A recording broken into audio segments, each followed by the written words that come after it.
into everyone. 27, 22. Wait, she...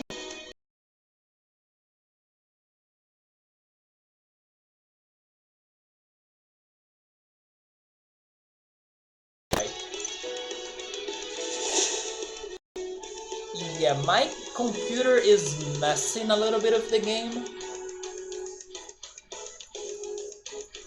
But I wanna believe it's just for this first fight. Also, why can you use Zap again?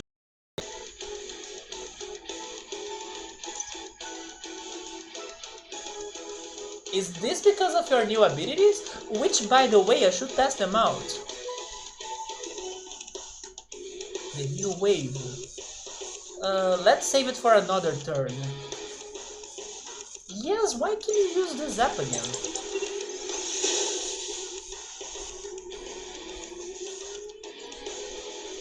Oh, this is the new attack from not Lauren, from Alyssa.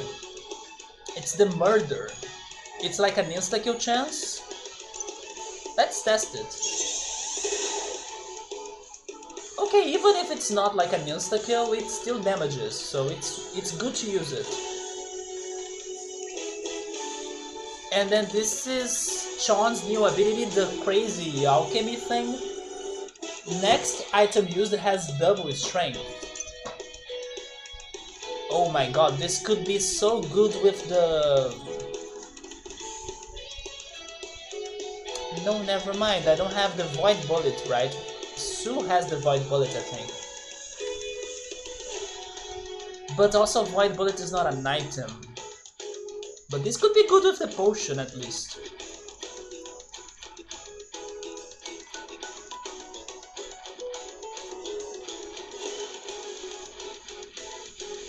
Now let's go Echo.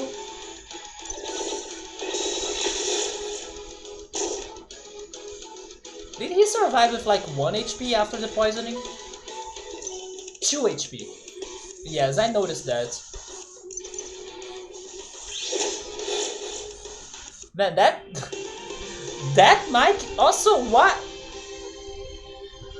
the heck is her weapon? Like, she's another. Maybe that's why she's a friend of Sean, right? They have all sorts of crazy psychic attacks. Oh yeah, also she's a wind user, I forgot about that. The wind told me that great events were in motion, and from that display, I suspect you were in the thick of it. Man, I really like her character design. Aren't we always? I'd love to be introduced to all of her friends. Also, because of her purple iris, she does remind me a lot of Alyssa too. Like, they could be parents, not parents, relatives, right? I would love to be introduced to all of your friends, Sean, but let's get out of sight first. Out the back door and down a few alleyways, and we will be at my apartment. It's safe, it's private, and we can catch up there. There we go, welcome Lauren. Let me see if I can give you something. Also, she's stronger than us already. She has the laser knives. And then her shield is song. She has the rebirth song. Wait, so is that really a rebirth attack?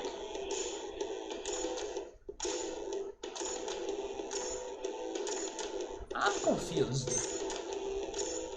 What is the Techno Mage? Oh, he has a lot of elemental attacks. And then she has a standard mic. Microfound is more effective.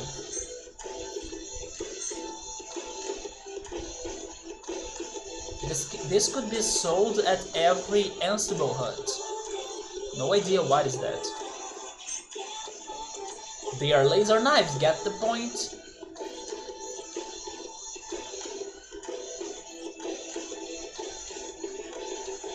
So everybody really ran away out of this.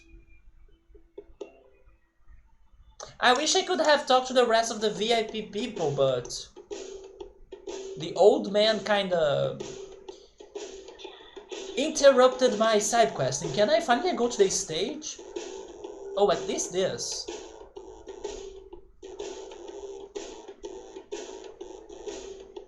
Okay, there is somebody there, but before heading there, let me see if the stairs... No, they're not available. Is the restroom available? Even during a crisis like this, you still gotta poop, you still gotta pee, right?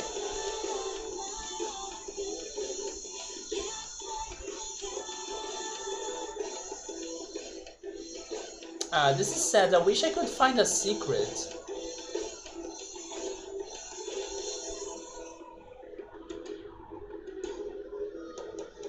I believe... No, I'm not going to test this out. What if I can really leave the nightclub and then I don't check this guy up there? But I do think we wouldn't be able to leave this nightclub from its front entrance. Also, hi Subaru, what's up, man? I present you to our new party member, Sean's friend, Lauren. I loved her design. Like, her sprite, it's great. Also, Subaru, I gotta say, man, there is something that I brought today to show it on stream. Although you were the first one that showed up, so maybe I won't be able to show it to many people. But I have been like... for almost an hour streaming already, and I'm feeling the smell from the food that I brought. So, Subaru, even though you know what I will have in here, I can't resist it anymore, so I'm going to eat it a little bit, right? So, excuse me for a little bit, because I'm getting hungry with this fantastic smell. But this is not going to be like news to Subaru. Subaru is a Brazilian, he knows what I'm going to eat. I hope that you can have this too, Subaru, soon, because it's so good. It's been forever since I ate this. Subaru, I'm doing alright. Yesterday was a little bit sad though, but today I'm better. I felt a little bit depressed and lonely yesterday, but everything's fine now. And especially because of food, because I also decided to buy some acai yesterday. Also, by the way, the computer is not at the best. So we are having like freezing moments and delay, but here we go.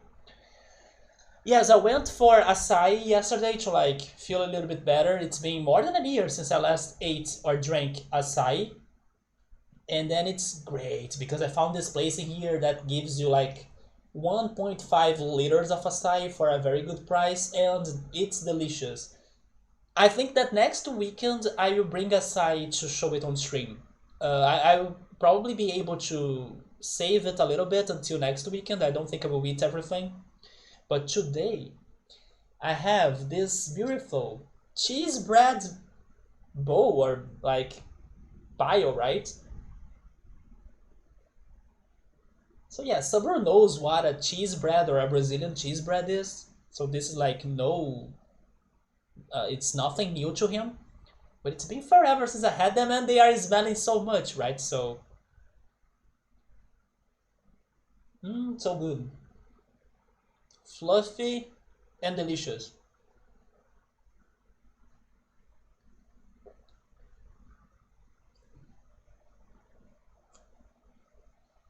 Just one more.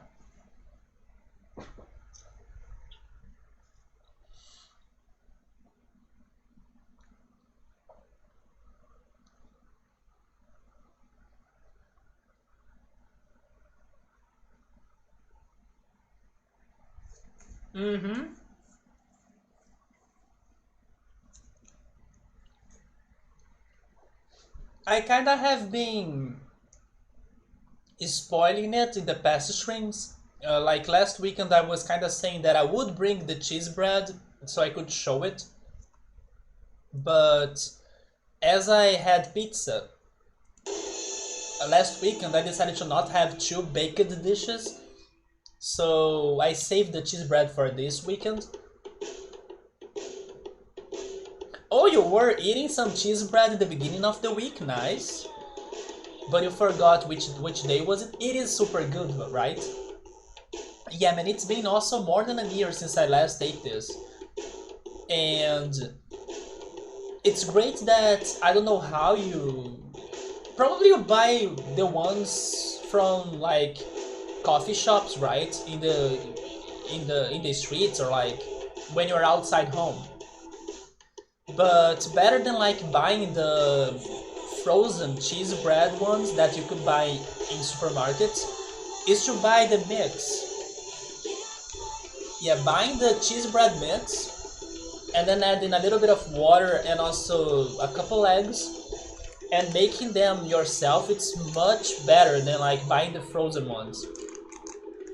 And this cheese bread mix can be found in other countries like the US. So yeah, man, even though yesterday was a very shitty day, I was really getting myself down.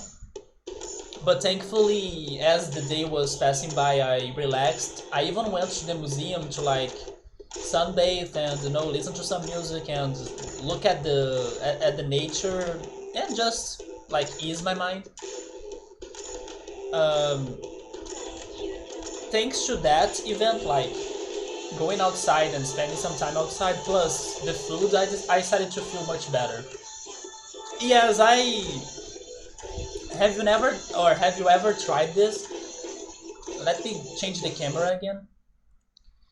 You can buy a cheese bread mix. It has like all of the ingredients ready, and then all you need to do is pretty much to add a little bit of cold water and two eggs, and then you kind of mix everything. It's like a big amount of powder. I will post the pictures because I took some pictures when I was preparing this. I'll post the pictures later on Discord. And yeah, man, I do recommend buying this mix. Just like a cake mix, you buy the mixture for cakes and then you just add some eggs, butter, and milk sometimes. It's the same here, you just need some eggs and water. And then you mix everything and then you start trashing the dough. I learned this word thanks to the English preparation down here. They have it in English too. So I was like, oh, the verb to say this is trashing? Okay, I'm going to use it. So you kind of trash the dough, and then we start shaping the balls, and then that's it. It's much better than buying the ingredients separately.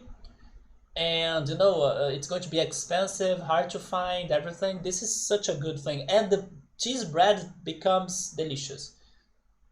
Who never bought it, I do recommend. You just need to add a couple ingredients, two eggs, and like half teacup of cold water, which is like 100 milliliters. So it's very simple. I was even thinking I would need to add some milk in there, but it doesn't need milk. It's only eggs and water, basically. So it's super simple.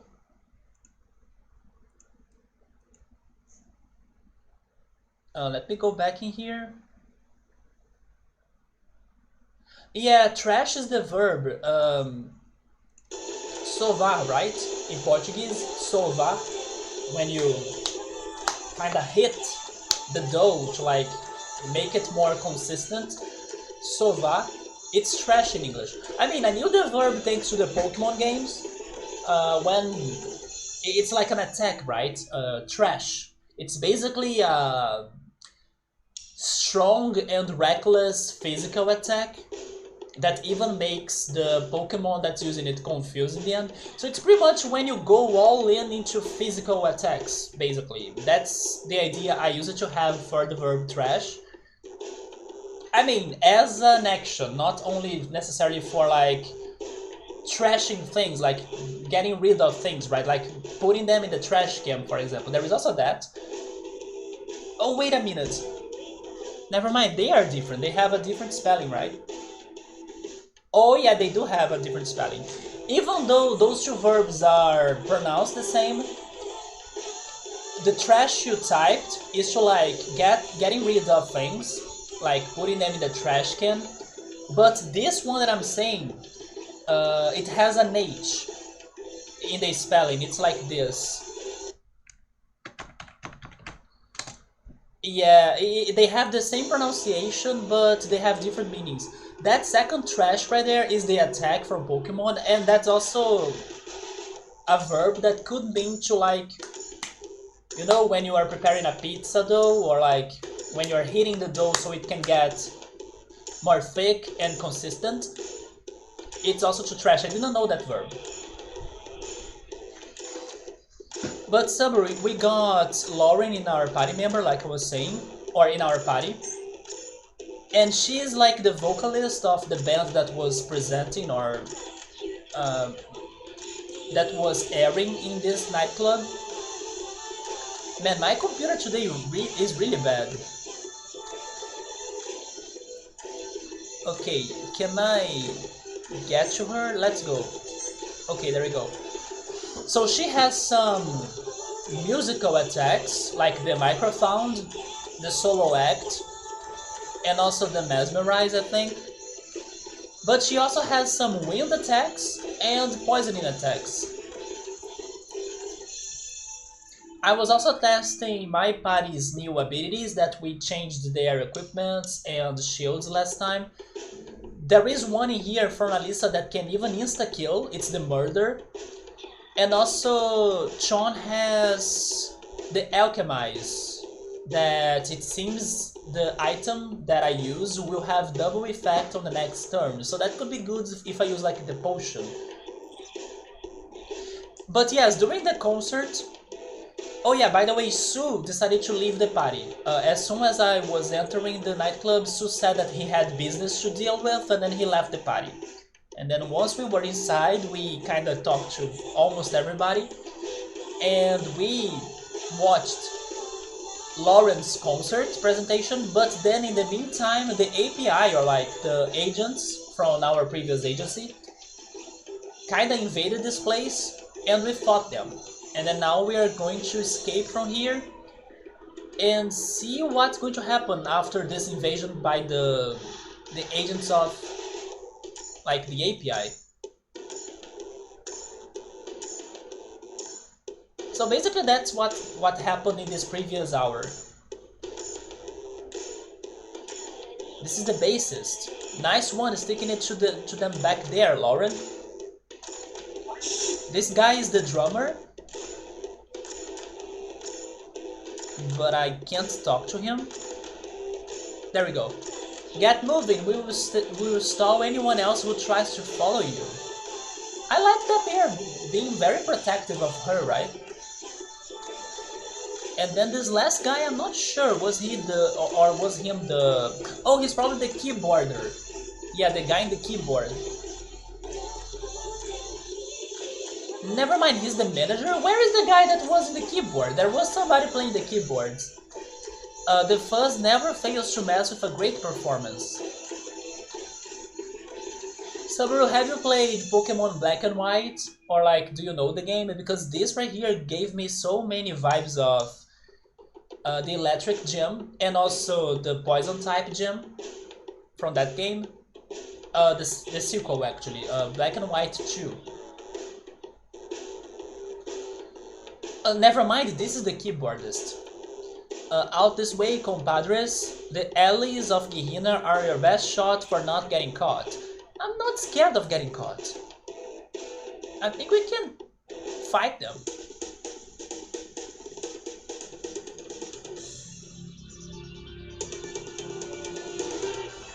Come on, hop on in, they will find us soon. Wait, you've got to be kidding me, right? Are we really going up that? Your enthusiasm is amazing, but no, just no. Oh, you played them? There we go. Yeah, I got some vibes of those two gyms. By the way, Elisa's gym, the electric gym, is my favorite in the Pokemon history.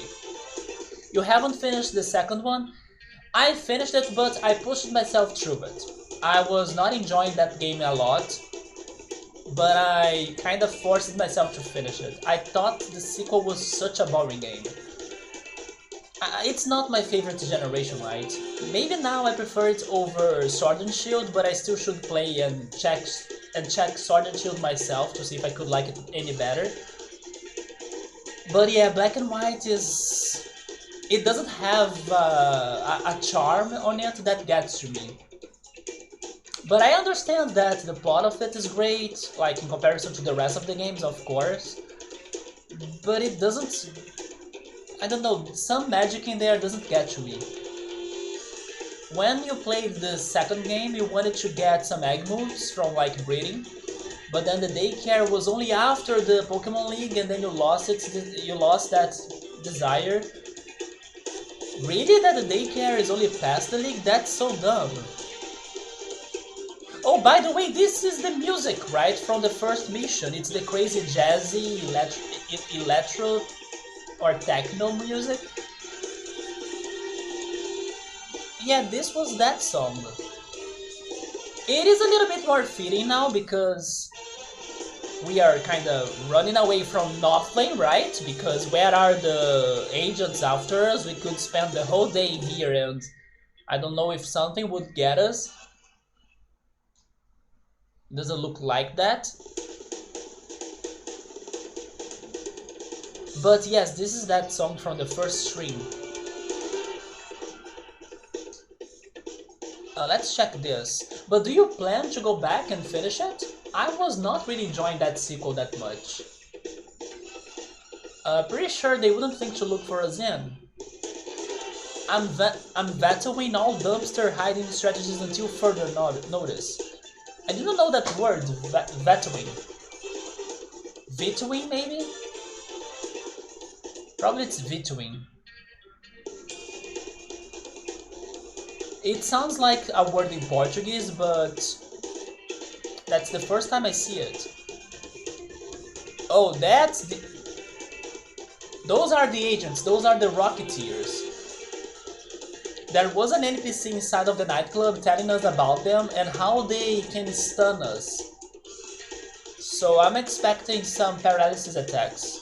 I will face them, I'm not scared. I hid some supplies in another warehouse around here, but not this one. Well, but I will still write it down. Locked door. How can I describe this place? Locked door in a building.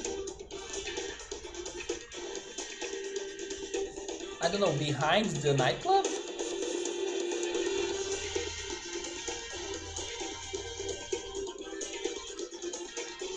So the daycare is close to the... Oh, to the city that has the first gym in the first game. But then thanks to the configuration, right, of the second game, you kind of get to the earlier cities. After everything, yes, that's correct. Because we start the game on another side of the region, right? We have tried playing it again many times, but that region never, like, made you very amused by it. Me neither. Me neither.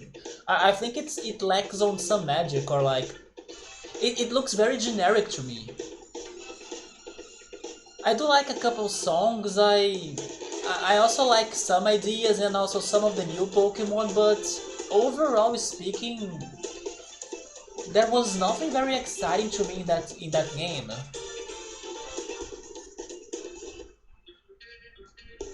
It sounds generic to me.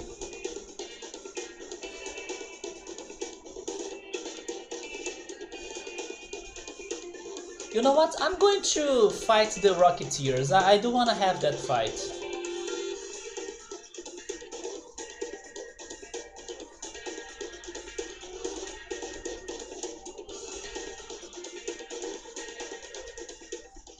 Let's see how bad they are. Let's also see if they are weak to wind. They are weak to wind, so let's use our first wind attack. This is the Rocketeer, an API troop designed for high mobility. By the way, Subaru, our new party member uses laser knives. That's some sick weapon, right?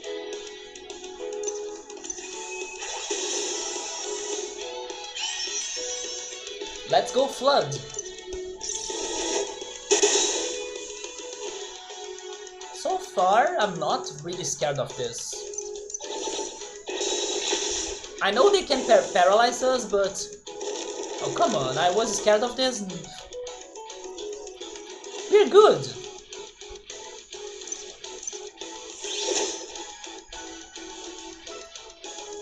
I'm still not sure why zapping in the previous fight was repeated, like I could use it 2 times and I didn't need to recharge it. I will see if it happens again now.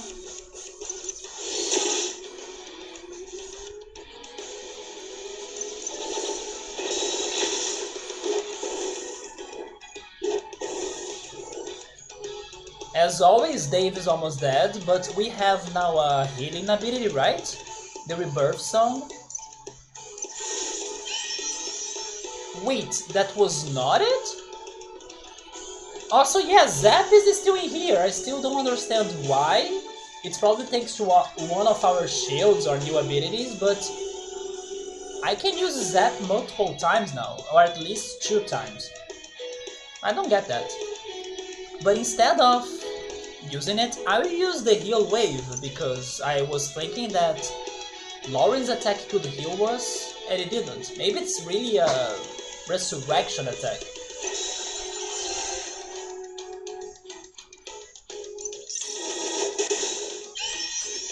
I'm surprised he's still up.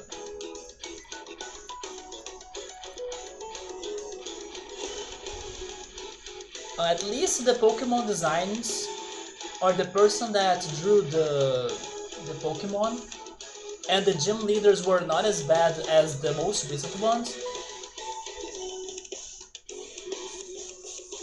I don't know, I don't think the designs of the gym leaders of Sword and Shield are that bad, do you?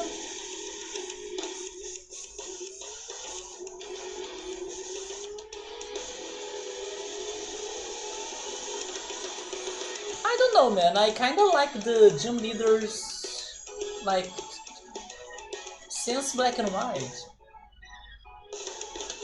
It is like a lightsaber, but it's actually for a knife, yeah.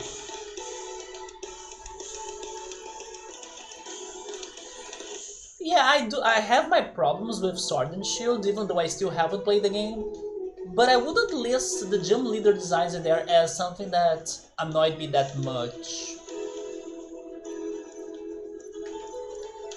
I mean, maybe a little bit, but not definitely all of them.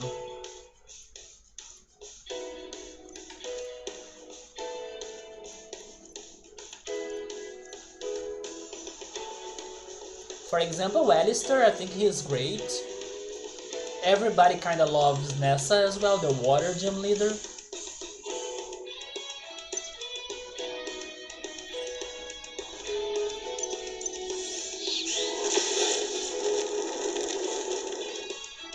Oh, nice. So now I understand Lauren's attack.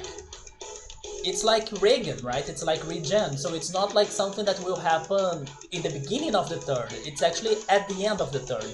I just don't know if it's going to be permanent until the end of the fight. But it is helpful, although we gotta, you know, hang on a little bit so we can get the results from it. Maybe the gym leaders, wait. Yeah, the gym leaders from Black and White, they were with more charisma, also because of the gym designs, right? Like, they all had their own mechanic, characteristic, and also music, so it added a lot to their, like, you know, recognition and identification. You could like easily see that, oh my god, this is a bug type gym, or like this is an electric gym or poison type. Anyway, they were all very well cared, or like well detailed. And then the common trainers are the bad ones in the most recent games. Regarding the common trainers, even in Black and White, I think they suck. Yeah, I don't think they have a lot of, you know, charisma or great designs. You mean the trainer classes, right? I was even watching a couple videos about the trainer classes. There is this channel on YouTube called Lockstin, and he does like some of the best Pokemon analysis videos ever about the Pokemon lore and origins and culture and, you know, everything Pokemon related. And then he also has been working on Pokemon trainer classes. So kind of he gets the origins of those trainer classes, like what they were based on, why do they look like what they do, and why they have certain Pokemon types that they use the most or not.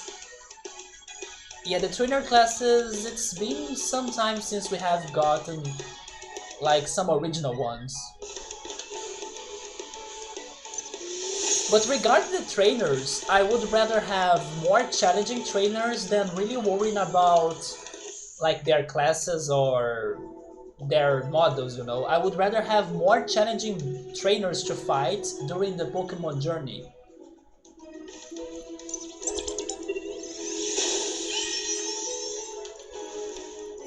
Was that the third time I could use Zap without recharging? Because that's how it feels to me.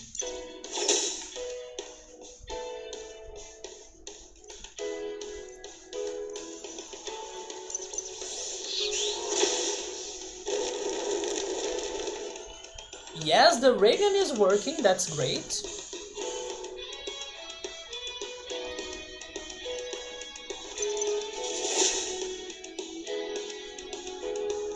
Man, freaking Dave now is a beast because I can use Zap non-stop.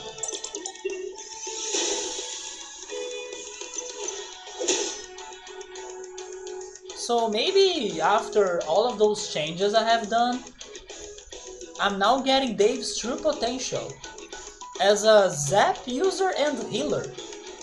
I would never see that day coming.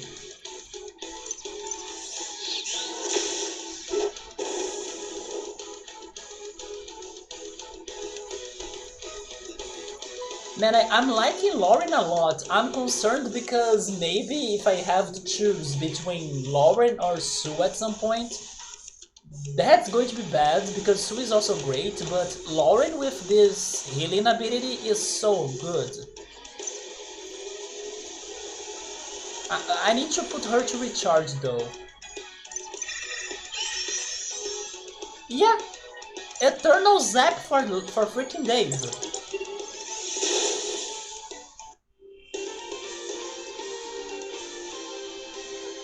Pokemon being a challenging game is something hard if it's not a Nuzlocke. I still gotta play my first ever Nuzlocke. If I have added some more batteries to their weapons, maybe that's why he's zapping it so much. No new abilities, they don't have anything else to learn. But I need them to be getting more Hackitude because then we can get the shield abilities. Look at Lauren's animation, I love it. Oh yes, Sabur, another thing that I have done here. Remember last time when I was exploring the district? There was a woman or a character that was asking for 3,000 credits. I decided to give that money to her. So now I'm kinda poor, but I'm expecting something to happen in the future about that side quest. So I have also done that. Oh, this is open actually. Should we go in?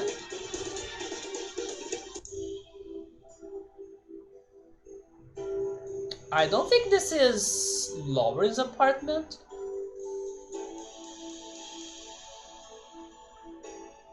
It's more like a warehouse.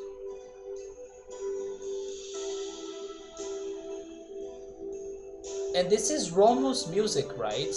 So far, maybe... Oh yeah, there is something good in here. The Rocketeers were protecting this place, so... I'm expecting something big. But yes, this is probably my favorite music of this game so far. What is this? Echo specs. This accessory for Dave increases the power of his EnviroHack ability. Let's go check him more, right? Because I like his changes. Wait, is it because of the shock pad? It's because of the shock pad. You see it says Zapper in there? Maybe that's why I can use the Zap so much.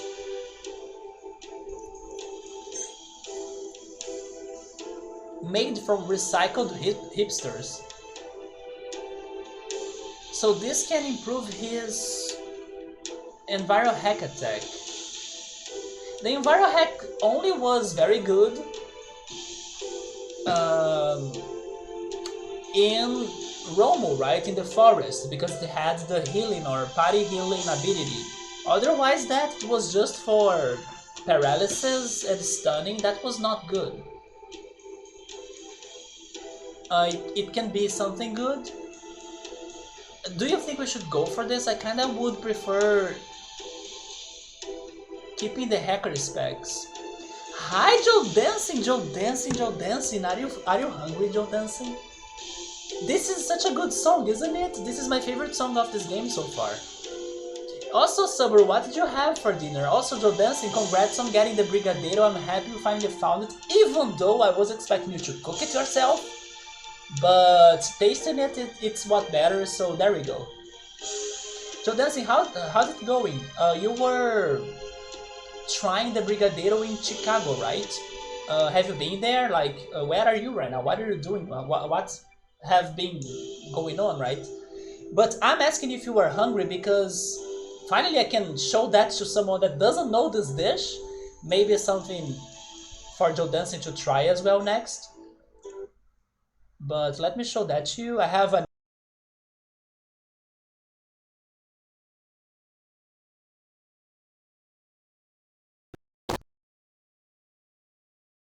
this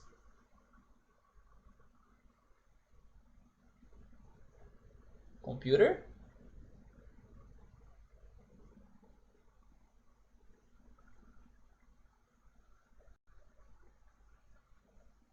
Yeah, computer is dead, but give me a second. Is it back? There we go, I think. So Joe Dancing, I present to you, probably we have talked about this in the past, but today I have them in my house.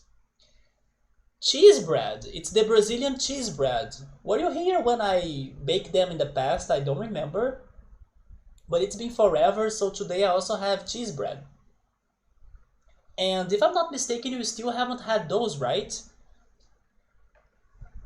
But you can find the cheese bread mix in the US for sure, even because the instructions for you to bake it have English language in there, so they are exporting this product to the US and other countries for sure. And yeah, this is the cheese bread, and it's so fluffy and like soft, right? You can squeeze it.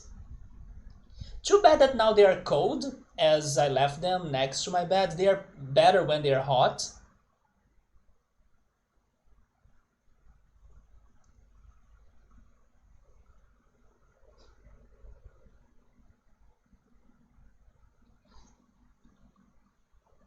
But it's so good because it gets a mix of Parmesan cheese together with the dough, right? Oh, you tried it before? There we go. Joe Dancing has like completed most of the Brazilian dishes side quests in her life. That's what I wanna hear. You leveled up in your food search abilities. Let's go! It was so good. It is like a chocolate bomb, isn't it? When I cook Brigadeiro, I kinda don't shape them like into those tiny balls with the chocolate like sprinkles, or how, what is the word? Sprinkles? I'm not sure, but like the chocolate tiny bits. I just like eat it straight out of the pan. basically, after mixing the ingredients. You're back home in Nashville, but it was very excited. You were very excited to find it last week in Chicago. Now you need to find it in freaking Nashville. I don't know if you know any Brazilian restaurants in there, but you need to explore more of Nashville after the Brazilian food too. But Chicago got it. Subway is eating some rice, filet mignon, that was like a leftover from lunch, and some mashed potatoes that was also leftovers from yesterday's like snack. Wait, but you eat like mashed potatoes as a snack, man? Probably some other lunch or dinner, right? You did try? Oh, you tried it? I thought you gave up. But you failed? I mean, maybe you tried it and you failed because you tried to make it like the round shaped, right? Like I said, like just go for the taste and the mix the ingredients in the pan and then you get a spoon and eat it. It's already perfect in my opinion. But then of course, if you are like in a store, they will give you the round shaped one that's beautiful and cute. They won't bring you the pan, right? Here's the pan for you to eat it. But when you are like at home, just do the pan. Don't have the extra work of like shaping it. Cheese bread is fantastic, right? It's been forever since I had those. It's such a shame because I live in Brazil, so it's like easy for me to have them. For example, Subaru, when I was telling him about this, he ate cheese bread in the beginning of this week, for example. So I was like, dude, it's been more than a year since I last had them. The same with acai. Joe Dancing, you have had acai before, right? I finally bought acai. It's been forever. And then I was telling Sabr that I kind of had a shitty day yesterday. So I started to feel better after I went after food, of course. Food is always some fantastic way to cheer you up. So I was like, man, I should get some acai today because, it's going to boost me up. And then I bought acai. I'm thinking about showing it next weekend because I don't think I will eat it up all or like I will finish it. But yes, I'm finally getting back to things it's been forever, like acai, cheese bread, guava paste as well. I gotta admit that it's been some time since I last had guava paste, but there is a reason. It's because I have been enjoying sweet potato paste. I don't know if Joe Dancing or even Subaru, have you ever had that Subaru sweet potato paste? Or doce de batata doce in Portuguese? Or marrom glacé as well. It's another way to call it in Portuguese. I have been eating that paste instead of the guava paste more recently. Oh yeah, Joe Dancing still needs to try the Brazilian carrot cake. You'll never regret it. The only regret you had so far regarding the dishes I have recommended you was that panettone, right? But I still hope you can find the Balduco brand one or the chocolate one, the chocotone, to like improve the memories you have had from that day. But yes, all of the things I have been recommending you are super great. You have to search or write mashed potatoes as a snack. It is your entire vibe. Really? You guys can eat it as a snack? Oh, it's because Sabri is saying that, and here comes another Brazilian thing. It's because he had that mashed potatoes together with his hot dog. Yes, in Brazil there are some states here, and it's coming to Rio. You can already find this in Rio. People mix hot dogs with mashed potatoes. They get the bun, they get the sausage, and then they throw mashed potatoes in on the top. So then you can have that crazy mix. I still gotta try it. The textures are off in my mind, but every single person says it's good. And I don't doubt it. Like, it's probably going to taste better than what it looks like, right? So that's why Summer was having mashed potatoes as a snack, because he was eating it on his hot dogs. And that's a Brazilian thing. By the way, I am finding some acai bowls in there. There we go. Nashville. Now you just need to combine it with guava paste, with like... by combining, I mean, you just need to have this one store that you can buy acai, guava paste, panetones, brigadeiros, and everything. And carrot cake. But acai is so good, Joe Dancing. I I feel sad when there was a person that I was talking to. I think yesterday. Yeah, yesterday because that's when I bought the acai. And the person was saying, "No, I hate acai. Like I can't like it or something." I feel sad because that was actually my first impression. What the first time I tried acai, a friend of mine was saying, "It's weird, but keep on eating it. You get used to its taste." And then after she said that to me, something unlocked inside of my brain, and I really couldn't stop eating the acai. But yes, my first contact or taste was weird. Like, what am I eating? And then today I love acai so much. So I do hope you can also have this love or passion to acai, Joe Dancing, even if your first impression was, I don't know, a little bit off. But it also can depend on like what you can also mix it with. Like it's fantastic with some strawberries, with like I imagine like with other berries you have in there too, like blueberries and raspberries and stuff. I love it with granola and honey.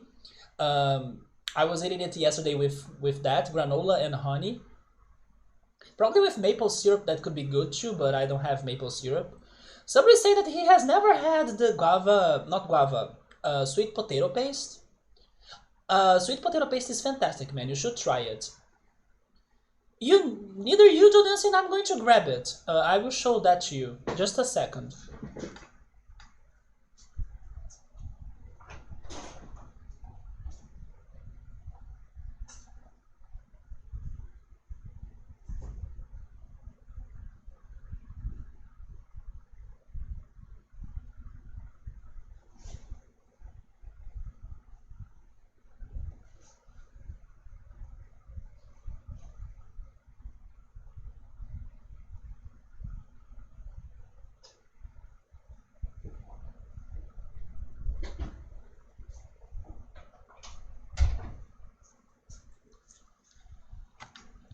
By the way, I just remembered something. The day that I told Joe Dancing about the marvelous or like the amazing taste of the guava paste, which by the way I also brought it in here. That's my guava paste packed and ready. Joe Dancing, I hope you have been buying more of those because I remember you said that your parents also loved it. I hope you guys haven't stopped eating that. But I just remembered that there are people here in Brazil that they prepare a guava paste sauce by like melting it. It's something that actually gets easily melted. You just need to like heat it up a little bit. So they make a sauce of that. And then remember to dancing that I told you to try the Romeo and Juliet, like cheese and guava paste together. There are people that get the cheese breads and they dip on the guava paste sauce, and then they have a Romeo Juliet cheese bread experience. So yes, I was just remember that combination and possibility. That's also fantastic. Maybe I should do that, to be honest, after the stream. It's an extra work for me to like melt the guava paste, but honestly that sounds good. But back to what we were talking about, I was talking about and kind of telling you how great is also this other paste, the sweet potato paste. In Portuguese, it's also called as marrom glacé. It's a random name, it doesn't match what it is, but this is sweet potato paste.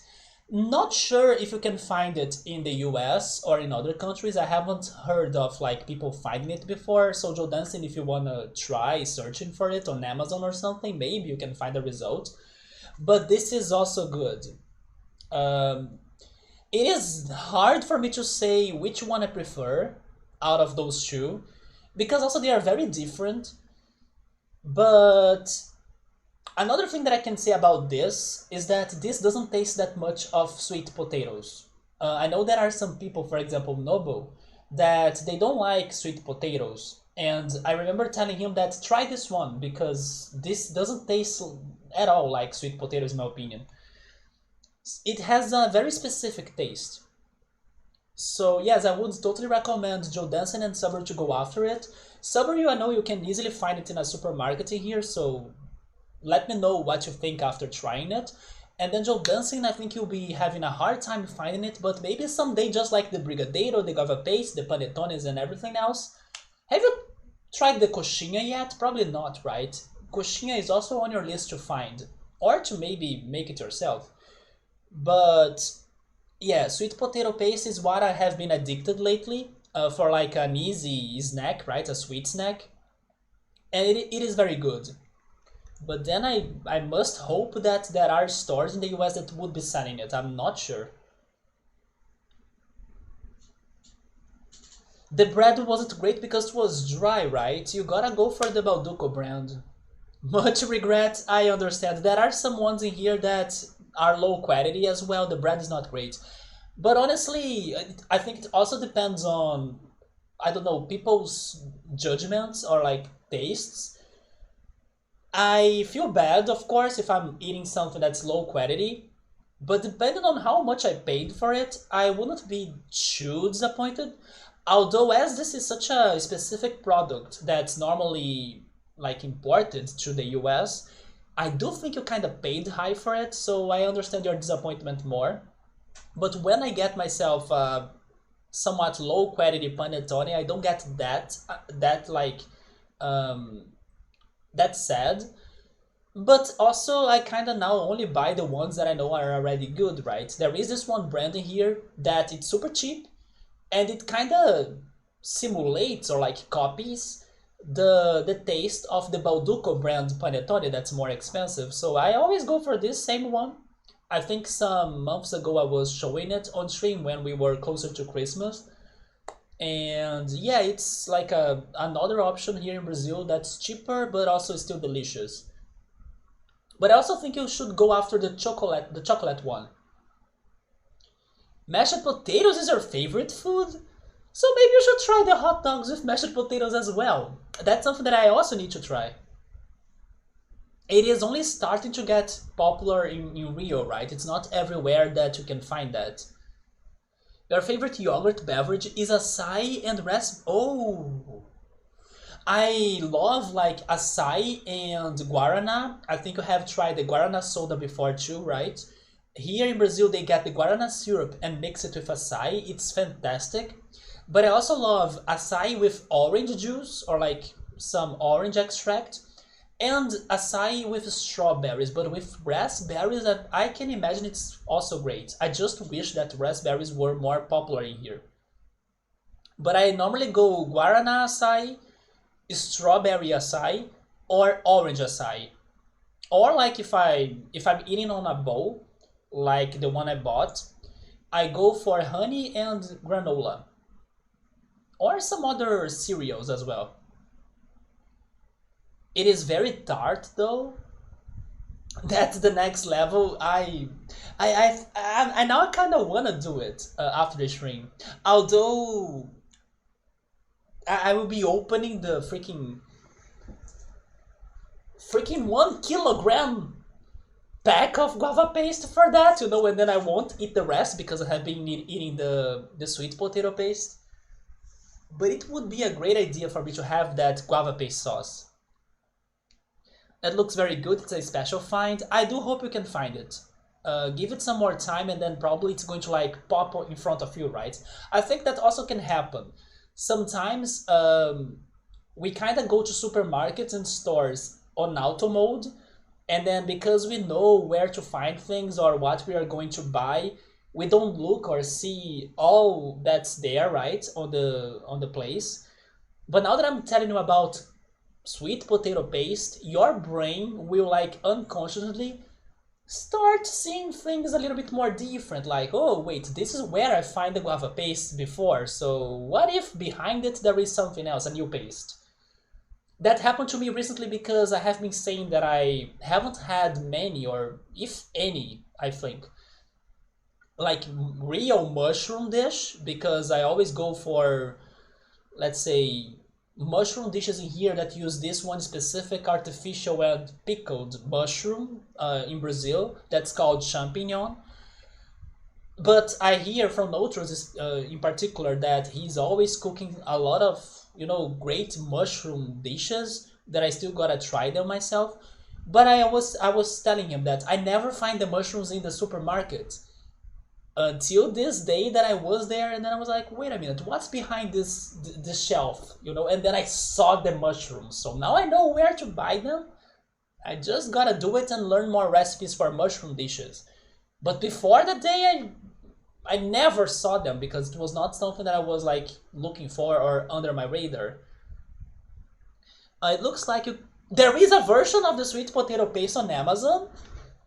I appreciate that, Amazon. You are spreading the love for Brazilian food to other countries. I say Brazilian food, but probably this is more than just Brazilian. There are many Brazilian dishes that, to my surprise, are also very common in Latin American countries. For example, every time I'm talking to Emily about some of these dishes, she always kind of know about them, or like she has tried them before, like the guava paste, pastelitos, and so many others. So maybe I start to think it's something Brazilian, but it's probably, just Latin American in general. You would totally try the hot dog with mashed potatoes. I will try that too for sure. How do I feel about banana paste? I love it. But the best banana thing in my life was probably a banana ice cream. I remember some years ago, and I don't know if you were still around or if Subaru can remember this, but there is a ice cream store. By the way, Joe Dancing, how has been your? Oh my God, can I still remember it? I'm now nervous because I'm talking about ice cream with Joe Dancing. This is like a special moment. Blueberry ice cream. Wait, blueberry cheesecake ice cream with waffle cones, isn't it? Blueberry cheesecake ice cream with waffle cones. I think I remembered it.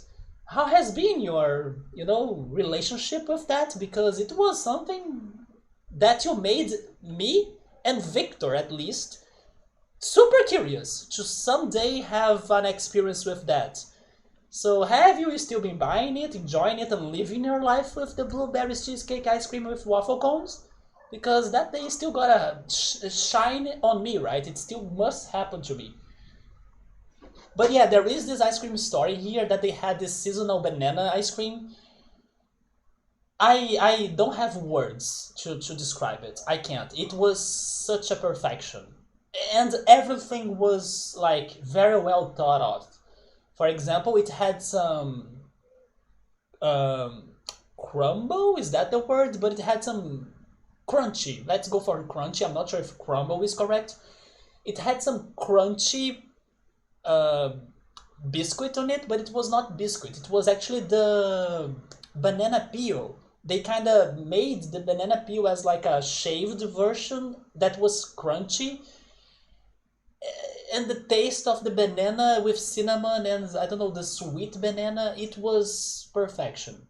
That ice cream. So I also love banana paste. I love fried banana. Have you tried fried banana or maybe fried plantain? This week I made some cooked bananas or cooked plantain as well, with some honey and cinnamon.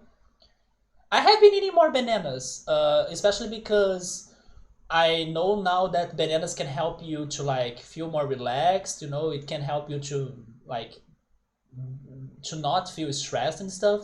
It helps you to sleep as well. So I have been eating more bananas in my life. Bananas, oranges, and fermented milk. But I think there is a different name for that in English.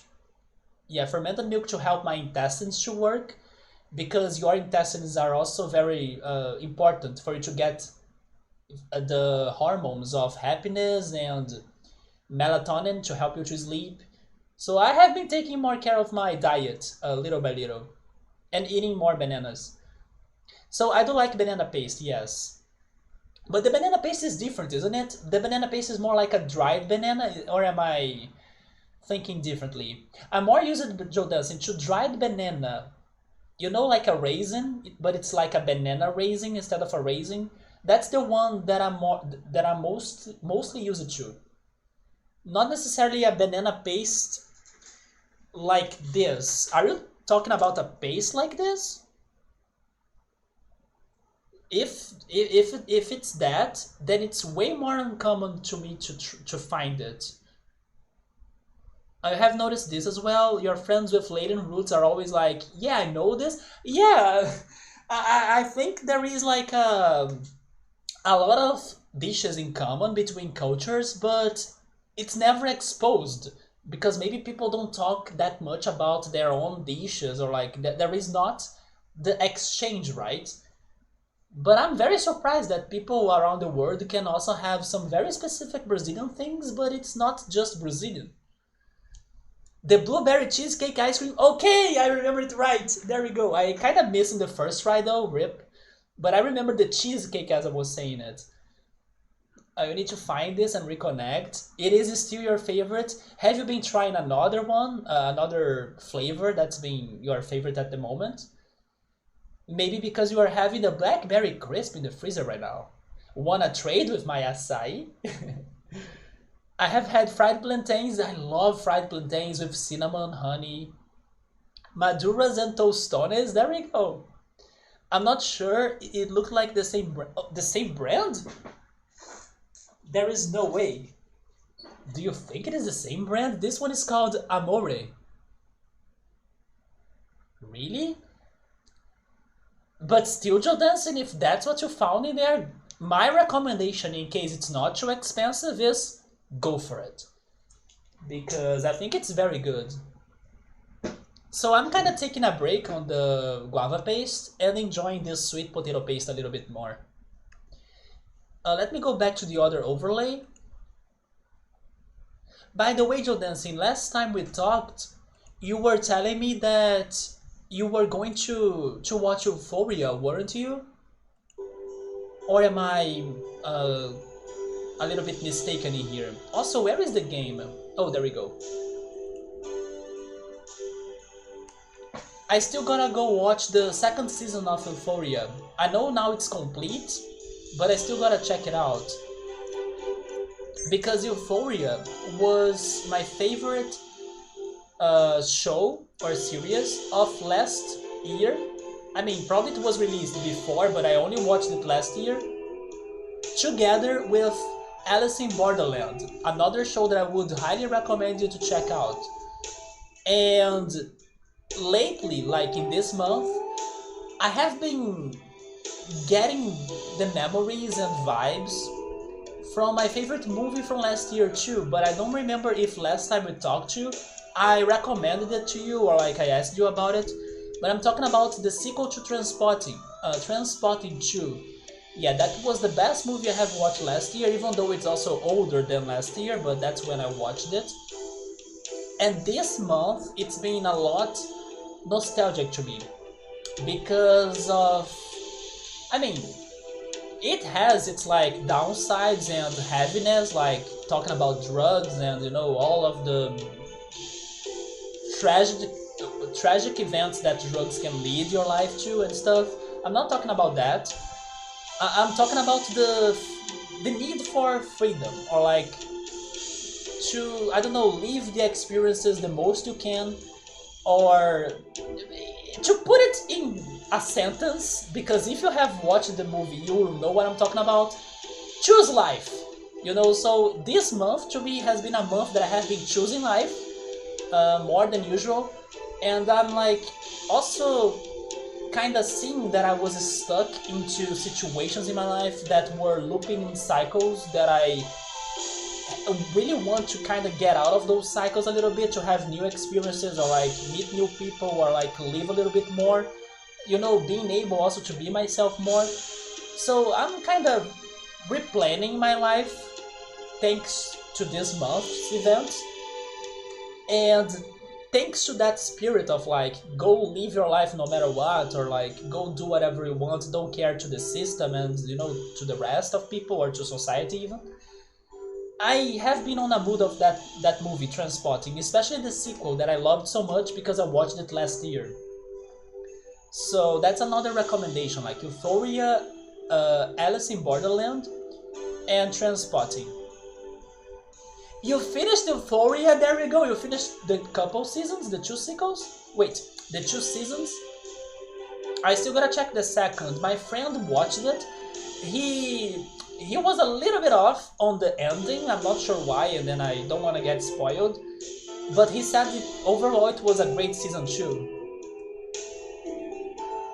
Choosing life, Jordansin. I have been choosing life this month. I have been feeling that a lot. You like that? Breaking cycles can be tedious. Yes, I was telling people like a couple weeks ago how I had one of those little, not little, one of those few times in your life that you can be 100% yourself.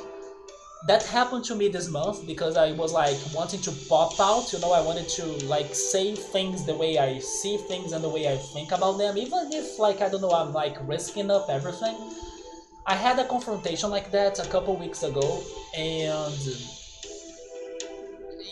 we always kind of have the nightmares on our minds of like after you do such a thing, like, I don't know, things will turn terrible or like the world will end. No, like the sun was shining the next day and then the universe was still working and people were living their lives. So even though it was a big deal, in the end it's not a big deal. So after that confrontation, I kind of felt the need to like change my life more, because yes, I'm missing things to happen in my life. Everything that's going on in my life right now are kind of keeping myself where I am. I don't know if you can understand this feeling or relate to it, but like even my friends have been kind of keeping me where I am, which is pretty much living my life in my apartment, also by my own, and like not hanging out too much or like going to places too much or anything. I was having a change of mind about that. I was like, man, I need more experiences, I need even new people to like, get me out of where I am, or like help me to have new places to visit, new things to do. Maybe I was not this explosive because of the pandemic, because yeah, in the pandemic we would need to like stay at home and like isolated and not have a lot of agglomerations or meet people that much. But now that things are a little bit better, I realized that I need this change in my life, or I should be looking for it somehow, because I'm getting to understand or to realize that everything in my life right now, or most things in my life right now, are not allowing me to have that change. Even though I appreciate and I'm thankful for everyone that I have in my life and everything that I got as well, and then I'm also working with time, I need a little bit more of changes and experiences, and I'm not getting that. So I'm still studying what I'm going to do actually. It's funny that I'm saying it because yesterday, for example, I went to the museum to kind of relax a little bit. I was feeling a little bit lonely and a little bit sad and depressed. But after some conversations and also heading outside, I kind of eased up my mind. But as I'm telling you, I'm now more open, or like paying more attention to opportunities of choosing life, or like having a change in my experiences in my life. And I could see yesterday one opportunity. I was like paying attention. Is there a way for me to really do something that could like change things up a little bit, or maybe bring new people to my life, or give me new experiences? Yesterday in the museum, I saw it. I did not go for it, because like I said, I still need to think about it, I need to plan it, I need to like have some sort of strategy, so otherwise it's going to be, I don't know, only embarrassment, and like it's going to make it worse than better. But I'm more open. I'm now, looking around me, like I'm seeking opportunities to have a change of my life. It's hard, but I'll see how that goes. And yes, I'm on the mood of transporting because of that idea, not because of the drug shit. Like, don't do drugs, or at least like be careful about your own health, or like also the health of the others around you. Be responsible, basically. But the choosing life thing, or like getting out of the system and everything, I have been thinking about that so much. You feel like you're in a similar place too? It's so sad because I feel like so full of energy right now. So full of energy. There are so many things I want to do. And after being or after having the life I have been having for the past, I don't know, 6 or 7 years maybe. Maybe even I could say around the times that I started streaming, so maybe 5 years around there. Which, by the way, this month was the 5th anniversary of the channel. But I'm thinking about having the celebration stream when I get the new computer, so probably in May. So yes, happy birthday for the channel. But yes, after I stopped going to Rio, to visit places and everything, a lot has changed in my life. I started to enjoy my own city more than Rio, like going to Rio. The prices also rise up for like bus tickets and stuff, so I was saving up more money to not be spending on bus rides and traveling too much. So I went to places in here, buy food, and like I started to learn more about my own city's things, which is great, don't get me wrong. But I started to spend way more time, stuck only in my city or inside home even. And then the pandemic as well, so I'm now, I don't know, really hoping that I could go a little bit back to my life before, like stopping going to Rio and things. And hopefully with more people, because I also don't have many friends or like people that would enjoy the same hobbies I have, like go for a walk even. It's so hard for me to get my friends to go for a walk with me, or I don't know, go to a park or like play video games or go to a museum, because most of my friends are only about let's go to the nightclub like I was just exploring the game, or like let's go drink and let's go, I don't know, party a lot. I can have some sort of degrees on those events, like sometimes I even went to my closest friends to such things, even though my preference is different. My preference is more daily, it's more nature related, it's more, I don't know, it's something not as traditional, I guess. But yes, I realized that I need to do something about that in my life, because if I just depend on the people that I have around me right now, it's going to be hard for me to have this change of life, and I don't want to keep on repeating the cycles of like, living alone and staying at my home for most part of the day, or like not going to the places that I wish I could be going, or having more even having more new places to go. I still have a bunch of places to visit in Rio that I have never been to. So I hope that by the end of the year something has changed about that. There is also the outcome from like being 100% myself that I'm still waiting for some more results and answers. Let's see how that goes as well. But yes, I had this personal shock, and I do want to live more experiences because I'm feeling thrilled with energy, so I don't want people to keep myself like in the condition that I live right now. I need people to actually grab my hand and take me out, like let's go to this, I don't know what, and then I'm like, let's go. But more recently or lately, people have been like keeping myself where I am while they are living their lives, and I kind of need to start living my life too, even if I know that I may need more people, but probably new people. So that's pretty much a summary of my thoughts lately, what I have been going through this month. And yeah, if I could like get to a, let's say, a suggestion to everybody that's watching as well, choose life. Just like Transpotting says, choose life, because not only we don't know what's going to happen to us like in the future, which by the way just remind me of the show that I was watching, which by the way is also a fantastic show. I will talk about that as well. But yes, go live your life. Like, I know it's hard sometimes, especially being 100% yourself, but there are ways and opportunities. That's the key right here. Opportunities. Like, start noticing opportunities, open your senses to opportunities, and then start thinking on strategies to use those opportunities. And that's what I'm doing right now, and I will be doing until the end of the year, hoping for a change in my life. That's the summary. The sequel of Transporting was fantastic, wasn't it, Joe Dancing? Mostly because of the nostalgia it gets. I love the nostalgia it gets. I was worried of like, oh, I haven't watched the first movie in a while, so will I remember everything about this? The sequel was much better because I forgot details from the first movie, because it brought it to me in a very good way, in a very amazing way. And then I felt that pure nostalgia. It is hard, but I think it can be done. Definitely be responsible and safe, right? Happy anniversary, 5 years already. I need and desire so much more nature in your life.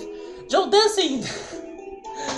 Move to Brazil so we can go together or something. Because yes, it makes me so sad. I invite my friend and then it's always like, oh, I'm going to go drink, you know, or I'm going to this nightclub. And I'm like, don't you have time to do some, you know, something with me or something that I would appreciate? Yeah, so it's been hard for me to like have company for that. So I should still go alone and see if I can, you know, meet somebody in the process. That's what I have been working on. But it's so hard, like the older you get as well, the harder it is for you to meet new people in real life. Oh, okay, on my way, let's go. But I hope you can work on that too, Joe Dancing, since you are saying that you can relate to this. I know you love dancing. I remember you used to talk about some parties you went. I mean, I also miss going to some parties. When I started the stream, as I was exploring a nightclub in the game, I was even saying, like, I was remembering some rave parties I have been to.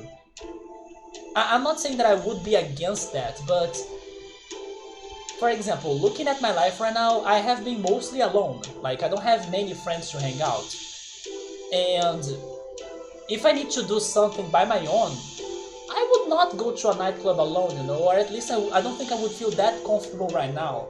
Even though I went to some electronic parties before alone and I had a lot of fun, like I was even saying in the beginning of the stream, but they were mostly because of the artists that were playing in there that I liked already. So I was like, I'm not going to lose or miss this out because I don't have company with me.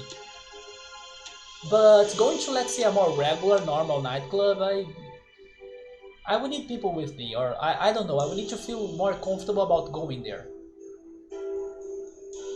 That always gets you to go out. In my case, it's mostly nature.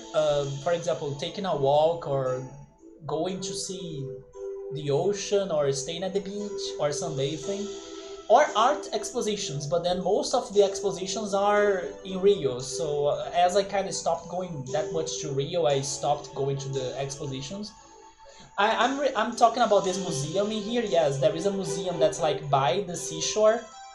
So it's a place where I like to spend some time outside. I kind of don't go to the exposition of it. But the best art museums are in Rio, and I'm kind of not like going there that much. Oh, regarding camping, I wish I could sleep easily, right? So I would be able to camp well. But I imagine it's great to go camping too, or even going, I don't know, to some trails. I miss going to some trails, or like checking some waterfalls or lakes, you know. It is hard to coordinate with friends on that, but it's always worth it. It's because I'm only concerned about sleeping. I think I would not sleep well. Have you heard of flow trips? Are you talking about the boat rides? Like you go to a river and then you sit on a freaking how are those called? It's not necessarily a raft, but it's more like a buoy, maybe like a round buoy, and then you go down river on that. So float trips are where you get dropped off at a certain spot in a river. So it's kind of what I was thinking, but maybe with the wrong transportation ride, right? Because I was thinking on buoys, those yellow big buoys, you know. But then you can go in a kayak, yeah, or on a canoe, right? And then you camp at your destination. It's something you try to do once a year. Oh, Jodansin, I'm going to get depressed now because there is something that I love, and I'm blessed to live like near the beach, even though the beach like closest to me is not clean, it's polluted. But if there is something that fills my soul with, is taking a bath on the ocean. And I remember years ago, it's been forever since I reminded myself of it, to just clicked that on my brain. But I remember some years ago I was telling myself I will bathe myself in the ocean at least once a year. Haven't been doing that. I still remember the last time I did that though, and it's been a while. It was way before the pandemic. It was thanks to my sister. Yeah, I went to the beach with my sister in my hometown. But it's been like 3 years, I think. It's been forever. And it's such a simple thing, like to go to the ocean and bathe. But like, because there are no situations that are pushing me towards that, and I'm also kind of boycotting myself and not doing it, I'm, you know, time is passing by and I'm not living what I wanted to live. Even the most simple things, like bathing in the ocean. So I kind of opened my eyes a little bit towards that, and how I wish I could be living more of the things that make me alive, basically. But again, I don't want to complain too much because it also sounds like my life has been full of shit. It hasn't. Also, I don't hate my friends at any sort of like ways. It's just that I expected more company to those activities, and it's been complicated, basically. So I kind of need to find answers, like, or find ways of like, how can I turn those things that I want to do more real? And probably getting new friends or meeting new people is a way. But being in natural light outside always seems to reset your sleep schedule. I'm scared of like not having the fan, because I love the white noise of the fan. Although I think it's possible as well for you to bring some sort of portable fan, right, and then have it in there. I know there are ways of doing it. Rafts!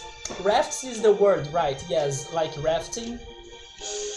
You wish you lived at the beach, right? I know, and then I feel sad for living next to it and not going there and bathing myself. The ocean is full healing, for sure. Now is the time, I agree. I also think so. I'm thinking about taking some more risks in my life. Even if I don't know, get embarrassed or like I get a lot of no's, you know, I just don't know how to approach people, basically. As soon as I learn how can I approach people in a polite or, you know, not aggressive way that could scare people off, I think I would be able to have some more contacts in my life that would, you know, maybe become good friendships, or like try to change my situations a little bit, or bring me to new places and new experiences. So I have been thinking about how can I approach people so I can make new friendships or start new things, but it's not going to be something that, I don't know, feels too impactful as well. There is another way as well, like if I start a new activity, but then what would I start? You know, I did the English course a couple years ago, but what else is there for me to like really start that I would love to do? I'm not sure about that. Everyone has their own lives and stuff. I think when you find that one friend who is into hiking and stuff, it's special. I used to have a couple ones, but then, you know, many of my friendships kind of got stable. Every time I wanted them to like develop or continue to grow, and they always were stuck. Can I tell you something, Jodansi, that has been maybe one of my biggest problems towards my current friends, or maybe even my friends in general? I feel the lack of their initiatives. I don't know if that brings to you as well, but I wish people could have more initiatives towards me. That's at least something that I kind of miss on my friends. I know I can't like change everybody, or like I can't force people to be something different than what they are. That's not what I'm saying, but if only my friends could have more initiatives towards me, but I miss that. So I think I should go after new friends that could have more initiatives towards me, you know, like, hey, are you up? Like, I don't know if you have plans for the day, but let's do this, or like, should we go visit this place, or like, I need more initiatives, even if they, I don't know, sound random or out of nowhere or like low chances of working. It feels like there is, you know, a lot of things that need to happen until something actually works out. For example, oh, you wanna hang out with me, but wait, I need to wait until I get free or on vacation, or I don't know, when the weather is right, or if I, you know, there is a lot of complications instead of like, are you free up now? Let's meet up. I don't know. I don't know, go outside just for a bit. But there is a lot of, you know, things that people create that are obstacles. Oh, I don't know if I'm going to be free that day, or if I'm going to, I don't know, feel alright. I don't know, I miss more initiatives. I miss more action, basically. Not like the long wait and planning until we finally find the perfect day where the universe has like synchronized, like the planets have synchronized, so we can then on that day finally meet up. Basically, I don't want to wait for that day. I want to live things like today, tomorrow, this weekend, and I feel like things have been taking more than what they should. But then I don't want to also blame like people. I want to blame the system, because this is a fault of the system, in my opinion. The system makes people like without initiatives, and then time passes by and then nobody does anything. That's the conclusion I have gotten lately. You can totally find battery-powered fans and air mattresses. Although, yes, I have slept on air mattresses before. They are not good to my back, but yes, I can deal with that. I think I have slept on them before. People need to be more spontaneous. I know, right? You can always find an excuse to not do something. I know, that's what pisses me off. And sometimes what I'm asking is such a little thing, like let's go for a walk, you know. But I feel like people also don't see the magic of nature anymore. Like, it's a beautiful day, I don't care. I wanna, I don't know, spend the rest of my day on my phone or on my computer, or I don't know, drinking or like having a nightlife or something. I need to find more people, basically. I need to make new friends. Because, yeah, like, everybody has its own interests. It's just that I need to find a group of people that my interests would match, or at least a little bit more. Maybe a cot? What is a cot? Or a foam pad? I would prefer a foam pad, yes, I miss those. After the air mattresses were a thing, or they existed, the foam pads decided to disappear, and the foam pads are great in my opinion. I used to sleep on them, even in my hometown, at my parents'. Yes, the foam pads are underrated in my opinion. But before I go back to the game, and then I almost brought this up during this kind of rampage of of venting that I'm having, I mentioned that I watched the show this week, and this is already a recommendation to Dancing and everybody else. There is something about Netflix and documentaries that I freaking love. Many of Netflix's documentaries are fantastic. Actually, it's thanks to Netflix that I'm enjoying documentaries so much more today than before.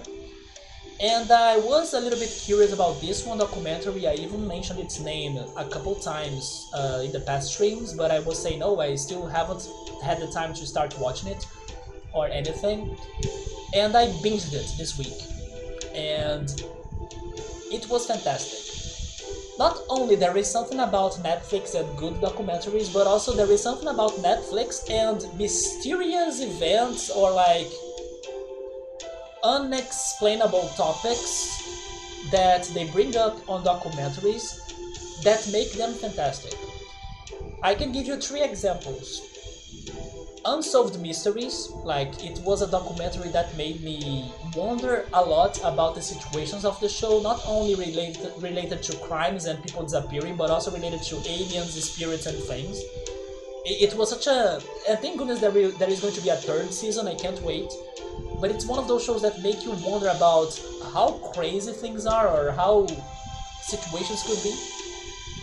Then Life After Death as well, it was a documentary about mediums, reincarnation, people that had an almost death experience and their stories and like coincidences in their lives or like impressions as well, and testimonies. Such a good show that also changed my way on like believing on such things. And then this one, Life After Death, had another I don't know, kind of season, which is what I have watched this week. So it was like Life After Death with Tyler Henry. This Tyler Henry guy seems to be big. I don't know if Joe Danson or somebody else has ever heard of him before, but he seems to be a big medium in the US or like internationally speaking, but I had no idea about him. He's even called like the Hollywood medium or something like that. So basically this show was the production following his sections with like the customers that wanted to get his help to have some sort of communication with spirits. And I know that some people could watch that and think like, oh, this is all biased, or like, oh, they probably told him beforehand what was the deceased person's life, and then that's why he knows what he knows and he's telling the family. I mean, it could always be something like that, but honestly, as I see it from so many different shows and also from so many different people kind of, supporting that idea on those shows, I have been changing my vision or like my interpretation of those topics, and today I kind of do start to believe that there is something that's really going on, because like from what I have been getting from such shows, it is too much coincidence to not be something, And this show was another one that kind of got to me, that kind of made me really wonder about spirits and communicating with like the afterlife and things. And not only that, there was one event on the show that even made me wonder about time. Like, remember how time is an illusion?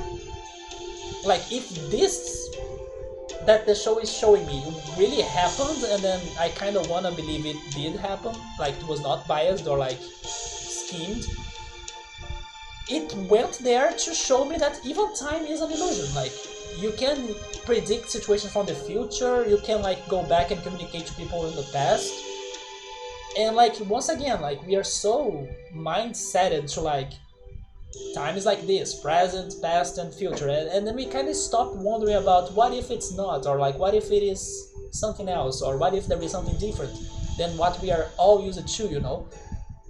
So I love these shows because they really get to me somehow and changing the ways I think about things. And yes, I can now say that I think I have seen a lot from those shows, and I do have a belief right now, or a personal belief right now, that there is an afterlife happening, that unfortunately it's not very well discussed, but it's definitely interesting to see the experiences of those people that have been with mediums, the experiences of the mediums themselves, and people that had experiences with like I almost died but I'm back to life, or like I was resurrected or something, and even reincarnation. The episode about reincarnation of the Life After Death first season was insane. Like, that story was insane. You have never heard of him? Tyler Henry, yes. I would totally recommend you checking that show out, Joe Danson, when you have the time. Not only he does a fantastic job on like having this connection to like the spirit, but also he's a very good person. The way he kind of passes the messages and like comforts the families that he's visiting, you can totally see he's a fantastic person, because it's never easy for you to like. I was struggling with this actually this month. Like a friend of mine lost their dad. I didn't know exactly what to do, what to tell them. You know, I was like paralyzed, wanting to do something to make them happier or like to support them somehow. But all I could do basically was to tell them that I was available for anything. So imagine somebody that deals with that every day, like visiting people that wanted to, I don't know that the spirits are like well, or like that they are not under the blame for another person's death or something. It must be very heavy. But this guy Tyler Henry, he does a fantastic job on like dealing with those situations. Yeah, Joe Danson, I totally recommend that show, because if you are open-minded and if you really start to believe on what you are watching or like what they are telling in there, it can open some locations on your personal religion even that you never imagined you would start to think about, right? And this, I don't know if I will be able to put on words what I want to say. This is actually not the first time that I bring this up. Probably I brought this up many years ago. But I have my own personal beliefs, right? Like I think everybody has. One of my personal beliefs is that, or something that keeps me like bugged or like thinking a lot sometimes, is that this will sound weird, but here I go. What if we are actually already dead?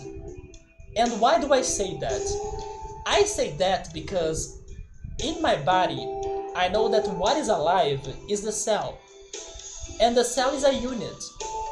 So, as a consciousness, I'm not a unit. I'm like the collective of the cells, you know. Hence why like cells are dying and being born every time, but I'm still me.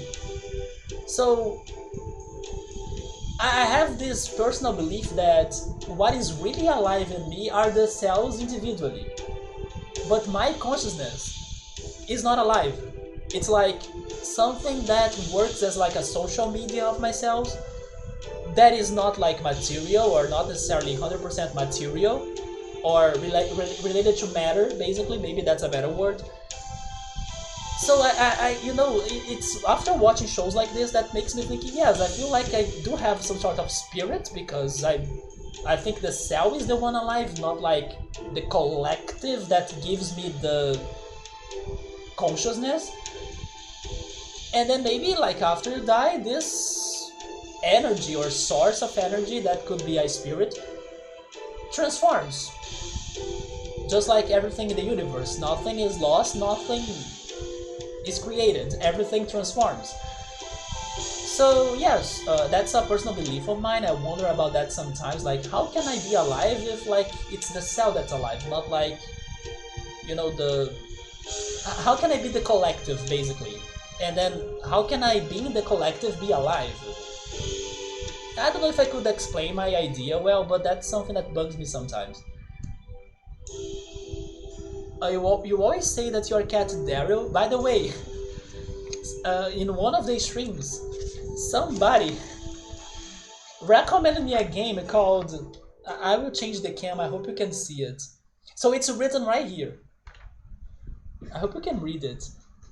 Super Daryl DX. So I was checking my notes here earlier, and then I had that note in there of a game that I should be checking, and then Joe Danson is in here. Daryl is now the topic. I was like, I should show this note to Joe Danson because it's about her cat. It's like her cat's adventure in a video game. At least I hope that's the plot of the game. Maybe Joe Danson was the programmer that developed it. I'm kidding. But yes, I wanted to show you that there is something Daryl related right in front of me right now. Maybe it's like a prediction of the future, which by the way, how are your tarot readings, Joe Danson? We should talk about that as well later, because there is a YouTuber that does tarot readings that he has been very on point on the things he says, and he's a I don't know if he's an American, but like he speaks English. So basically, I can finally relate to like YouTubers that do tarot that are not in Portuguese language, right? What is his name though? It starts with M. I let me see if my other phone is recharged.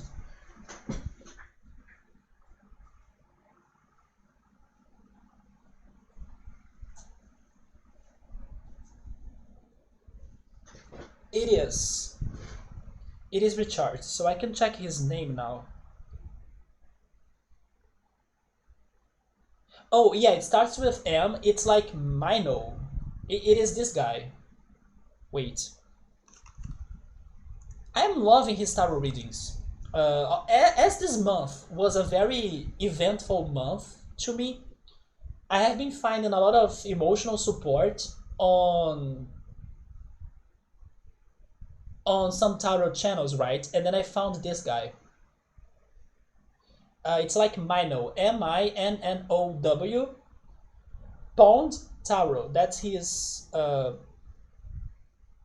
channel. He seems to be big, but I'm not sure how big he is. So maybe you have seen him before. Let me go back. And then let me see what was the thing about Darrow. As I always say that my cat Darrow was a French king in a past life and now is paying the price for his misdeeds as a cat. He probably uses the guillotine too much. One thing about this one, this will not be a spoiler, but it's like something that surprised me about the show of like Life After Death with Tyler Henry. And it's about animals. I was wondering, like, if there are spirits, what happens to the animals, right? Tyler was saying that he does get spirits of animals. There was one like client in there that there was an animal spirit wanting to visit the previous owner of like that animal. So he sees like the dog at least spirit. So you know, like even for other things like that, like are animals spirits and stuff, it seems, yeah, like at least from like what those mediums say or like from some other people's impressions, you can get some answers on those specific topics too. So yeah, there was one situation that he saw.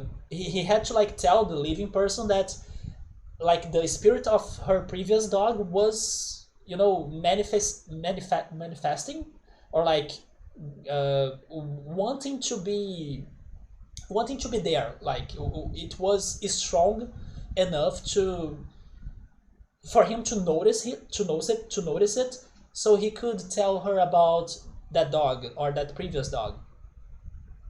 So that was something else that got to my mind too. So as you were saying about my cat has a spirit and stuff, like that he was a French king and stuff. After watching that show, I have more beliefs on that. It does make sense, honestly. Please let it be about a cat. I hardly think so, but it has a chance, right? That this game could be about a cat. I have kind of taken a break from it, not on purpose, on tarot. That's okay. I still watch a few tarot readers consistently on YouTube. Yeah, this guy, I loved him. I hope you could get the channel name. It's like Mino Pond Tarot. I think it's that. I freaking loved his reading. Like, not only that, it was very spot on as well. But there is this Brazilian that she's my favorite at the moment, and maybe the biggest reason why her readings have been so on point with my life, and this is something that I only got to know later on, is because her birthday is the same as mine, which is something that I think it's still very rare to happen in my life. Although X5, another person in here in the community, I learned that his birthday is also in February 2nd, but I think it's so rare, so difficult for me to meet people that are from that same day, the Groundhog Day, by the way, which is also so fitting to my life that I live in cycles and cycles, and I'm always interested on topics such as like time traveling and things like dark. But yeah, she's from the same birthday as mine, so maybe that's why we have such a connection on her readings. But Joe Dancing, I was searching for the Persona Tarot. Yes, I also started to check this one store or this one app. That's a store, and then they have all sorts of things to sell, and mostly nerdy things like geeky things. And then they unfortunately don't have a Persona Tarot. I have been hoping to get a Persona Tarot somehow. But yes, I need to get back to your personal readings. I think that eventually I will end up buying a deck, but I don't think I will really learn, or like take full readings or something. I just have the feeling that I would like to have a tarot deck, as I have been researching on this one app that I recently got. And I bought some other things in there on that app. One of those things I'm planning to show it on another stream. It's like a shirt from an anime. But yes, I also saw that they have the portraits from the Mario 64 game, which I thought it was amazing. I would totally buy at least one someday. Like those portraits that Mario jumps into the levels, they sell those. Bob on Battlefield, Womp's Fortress, Holly Rogers Lagoon. I love them so much, thought it was such a good idea. But I saw that they have a JoJo's Bizarre Adventure, which is an anime, tarot deck. And I was also very interested on that. But it's the persona that I would like to have the most. I'm Billy Murray, a little bit, right? I do have the freaking DVD in here.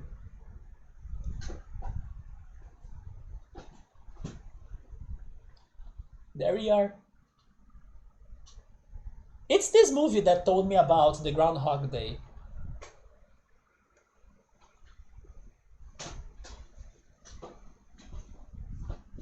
Oh yeah, Joe Dancing, by any chance, have you checked the music or the song that I sent you? This one song, Donnie Darko, that's why I remembered about it. I have been also very addicted to that song, especially in this past week after I saw for the first time, or I watched the first time. Wait, I watched it for the first time. There we go. The live presentation of that band. That they are like, I don't even know how to put it. You must watch it to understand what's going on. But they are at the same time awkward but awesome. It's such a crazy mix, and it's all about, I don't know, just having fun, I guess, or like, who cares about whatever, I'm here feeling like doing this, so I'm going to do that. It was so wholesome to check that video clip, or like to watch that live concert presentation. I almost said concert, but it's just the part of that song that I have seen, not the whole thing. That made me love that song even more. Not only the instrumentals, and also the lyrics sound very good too, but yeah, that song has been on my repeat a lot lately. And then I sent that to you. I hope you have the time to check it later, and who knows, maybe you also liked it.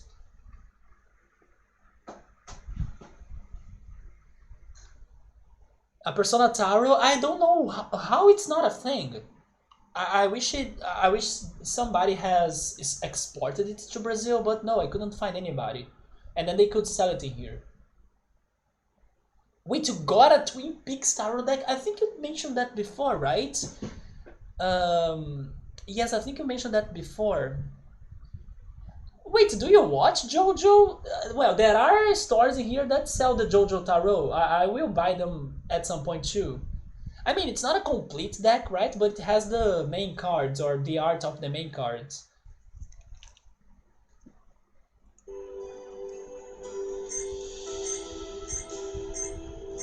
But like I told you, I'm planning to buy something, but I don't think I will study and start reading them myself, right? Wait, you sent the banana paste?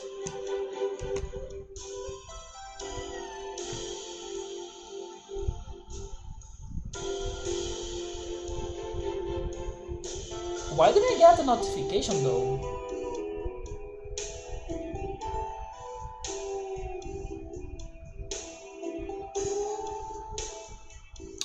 Ah!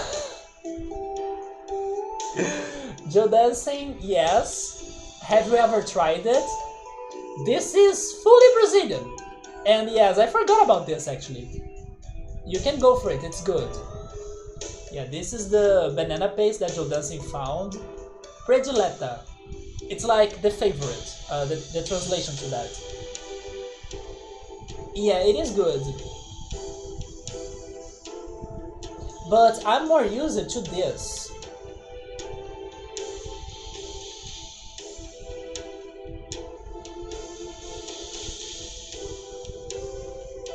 It's like a banana raisin.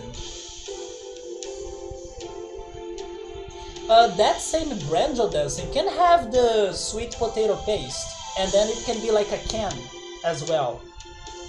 I know they have the sweet potato paste too, also the guava paste. Yeah, I'm mostly used to this Joe Dancing.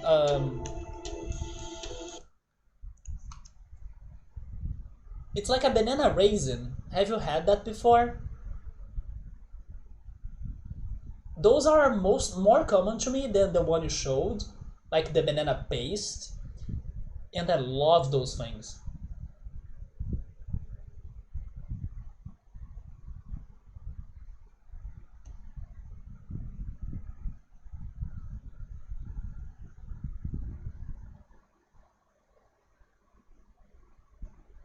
You know what, Joe Dancing? I think next time I will buy the banana paste like the one you showed on the picture as well, because it's been forever since I had that. So also to refresh my memory of the taste of that, I think I should buy it too. Because I mostly use it to this one that I just showed you, the banana raisin.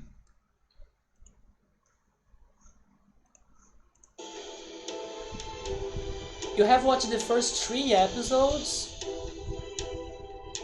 Wait, so... but then how? Okay, I will only say this. Joe Dancing, you gotta watch JoJo more so you can understand why is there a JoJo's Taro or a Taro based on JoJo. Because if you have only watched 3 episodes of like the first season, I believe, it's far from where the Taro thing starts. Actually, I will already say that the season where this Taro talk starts in JoJo is my favorite because of the Taro, but also because of the soundtrack and everything.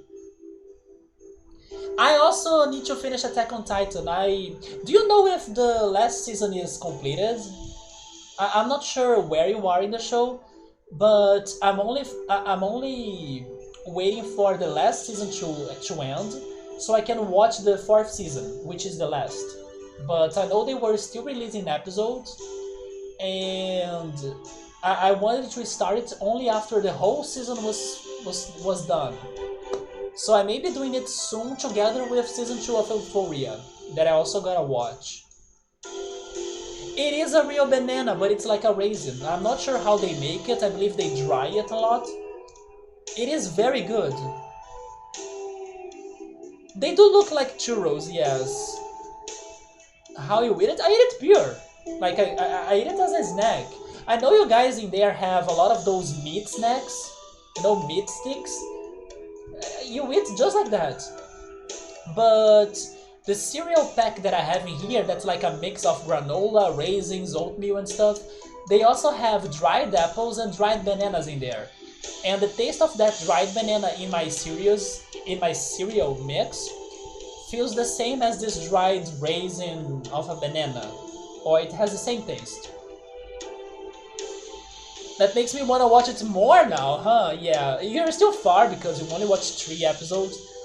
The thing about JoJo is that, first of all, I was impressed that I ended up liking the show, because from all of my previous impressions, I would never imagine that I would like that show from like first impressions, and also from the beginning and how it has its ups and downs. It is one of those shows that, you know, there are episodes that were like, I need to swallow this fast because I'm not enjoying this too much, but then after you kind of have that sour taste, it gets better later on, you know, it kind of changes, or like you get used to it, and then everything flows much better to the end. So it has its ups and downs, but if you continue watching it, and if you also have some sort of, I don't know, connection to the show, it gets fantastic. And it got to me on this one connection when we got to something in there that was about Taro. But also the next season as well, not only that season, the other season that came after also had a connection to me that also made me like the show a lot. But it only happened later on. And since then I have been watching it, and it's one of those shows that it's not for everybody, because it does have its ups and downs and moments where you want to give up or like that episode sucks. But I felt, at least in my personal experience, that after such moments there was always a comeback.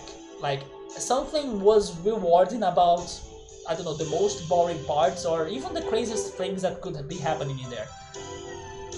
Maybe it's one of those shows that you should not have many expectations about, but it will surprise you even if it looks like it won't.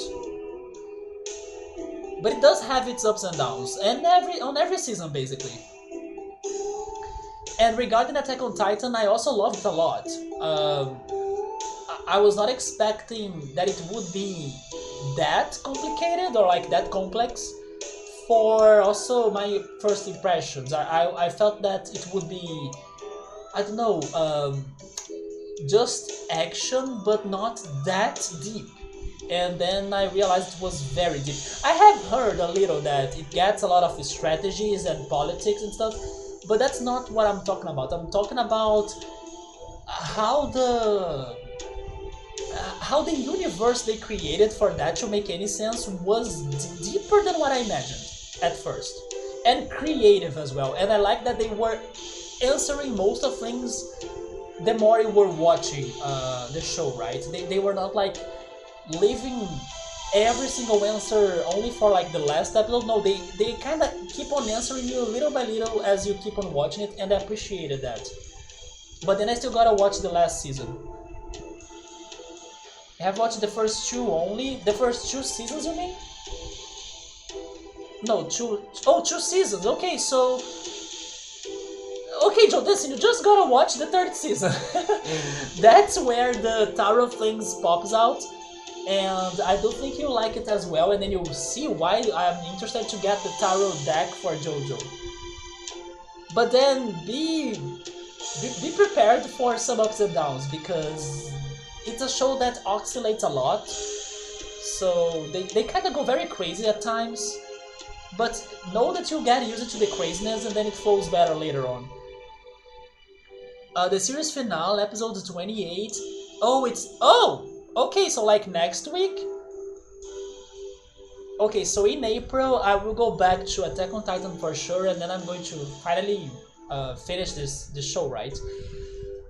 But then to finish the anime talk, I also watched something else this week that I have been watching since it started, or since I got it recommended to me.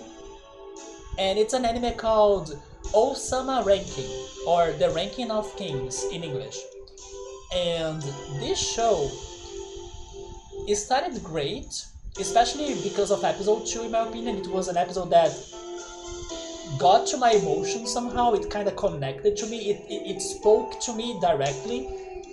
And then after that episode, it kind of, I don't know, changed its focus, or it got to new situations in the show, and then like other dramas as well that were also interesting, don't get me wrong, but they didn't connect to me as much as the one in the second episode. And then the show finally was over, like the first season was finally over this week. And even though I was like having some problems with like the continuation of this show, because it did not get to me as much as episode 2, the final episode was worth everything. Everything. Like, I'm not saying the show is perfect, it's far from that, but that final episode remembered me why the show was amazing to me in the beginning. So I don't regret at all checking the show out, even though I did have some like problems. But in general, it was entertaining up to the end. Like, never stopped getting entertaining. It was just not as impressive as it was to me in the beginning. Until the last episode. The last episode was like, okay, this is exactly why I was watching the show at first, right? So I was very satisfied with it.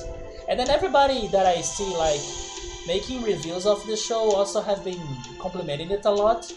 I don't think it is that fantastic, like maybe people exaggerate a little bit, but it is totally a good show, yeah. And if you start watching it and then it gets to your feelings, it is worth finishing watching it, yes. You have watched the two first seasons of of Attack on Titan. Yes, I think season 2 was amazing. Yeah, probably my favorite, season 2. And then first 3 episodes of JoJo, so you are far from the Taro things on JoJo. I see.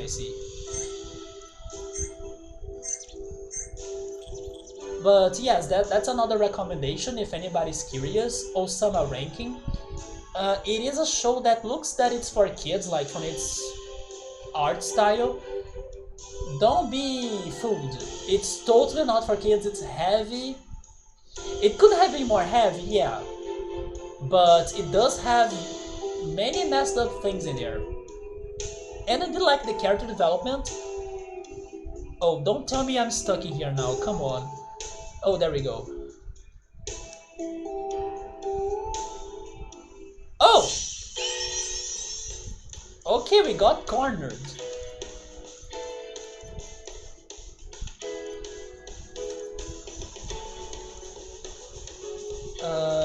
Let's go with this one. You have to lurk now for a bit. That's alright, Joe Dancing. I appreciated the talk, and then I hope that you can find the sweet potato paste, so like you can get it soon. Maybe I will play a little bit more of the game now. Also because in a couple hours I will also need to leave because I have been addicted to Big Brother Brazil. You can judge me though, but it's been distracting, so it's good to watch. But Joe Dancing, thank you so much. It's great to talk to you. I don't know if you're working or something, but like, have a great week. Take care, and let's choose life, right? Let's choose life together and hope for changes. Hope for something different or new experiences to us. But I talk to you, Joe Dancing. Until then. Okay, so let's finish this. I don't want to say that we are fleeing from the agency because, like I said, I'm not scared of them. I'm down to fight them. But let's finish this, I don't know, running from them or like escape or something. Escape? I think the word escape, right? This escape from them. Yeah, escape is like the person, isn't it?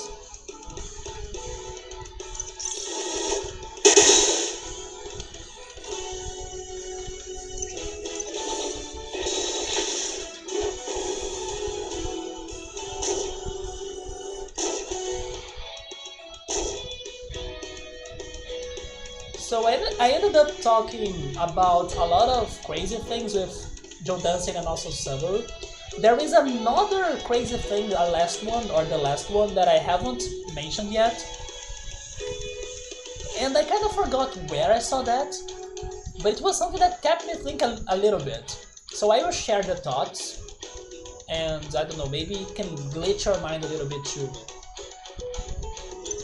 Have you ever wondered that your brother or your sister is actually an alternate form of you?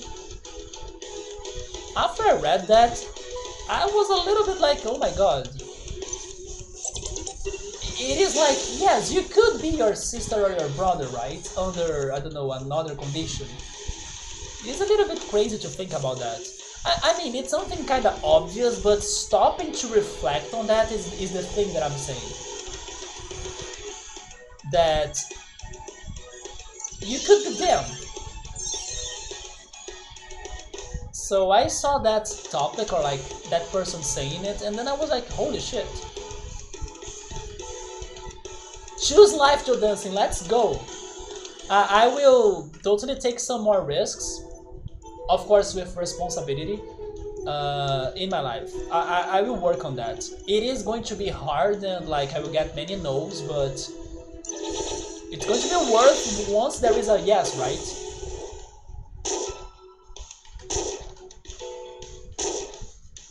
Man, Dave is almost dead. I think I will use his ability to heal himself.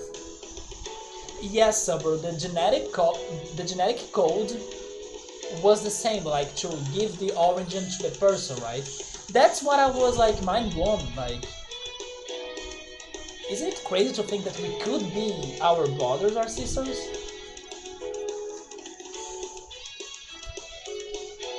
It's like I know that family is super close genetically, of course, but it's not every time that you stop to think about that.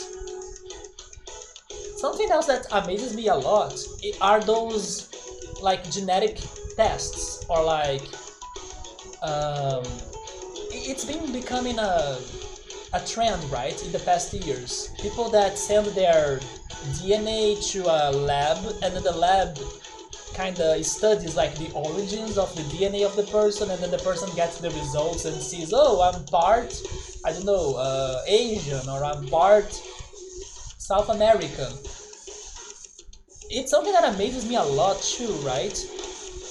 To think where your DNA came from in the world. Especially because I don't know much about my own family. We don't talk too much about our own family, which is sad. And I think I told you guys this once as well, just before some Christmas. Like, before I traveled to my hometown to have like Christmas with my parents. And then I even started asking them more about my family. Like my grandfather, grandmother, like who were they? And then I did get some names. Oh, that's only on herself? Okay, I will make Dave to heal himself. Oh, I should have used Reagan. I forgot about that.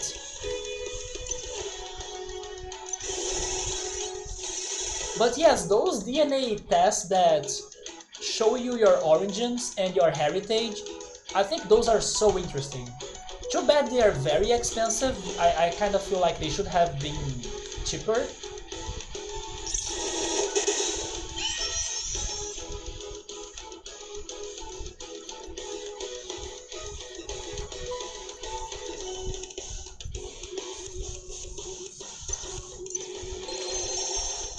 But they are indeed very interesting.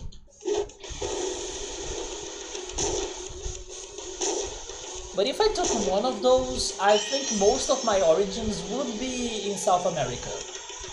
Or maybe something Portugal, although I don't know. Even if it's something Portugal related, would surprise me a little bit. But also there are the origins of your surnames, right? And maybe my surnames could be Portugal related? Like way back, not like in my recent family for sure.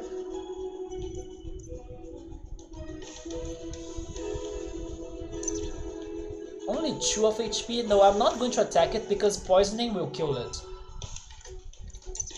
These guys are not full health, so let's go with disable. Never mind, I said that I would go for this, right?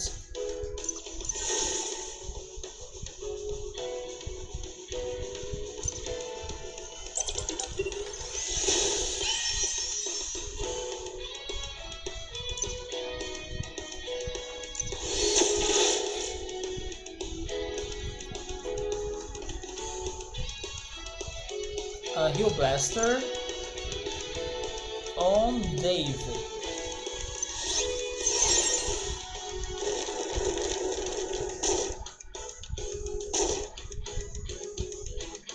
It's because we are Brazilians, so it's probably going to be a mix of Portuguese and also native Brazilians. Yes, I think so. Of course, we have many immigrants as well, like people from other countries in here that mixed our whole population.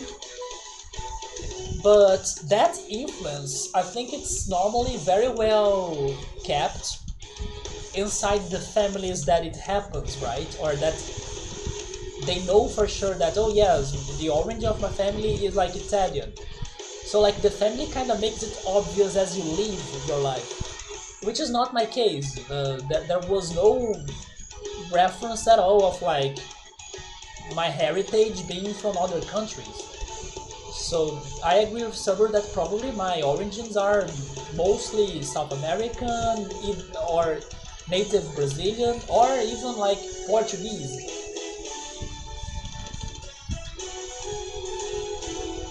But who knows, maybe I could be surprised, like maybe there could be some sort of crazy country in there, like in the result.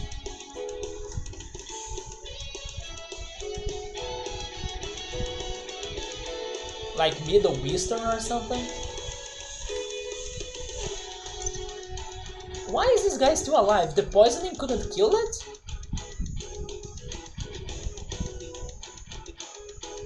Why did the poison only took like... Wait, why did the poison only take, right? 1 HP out of his 2 HP?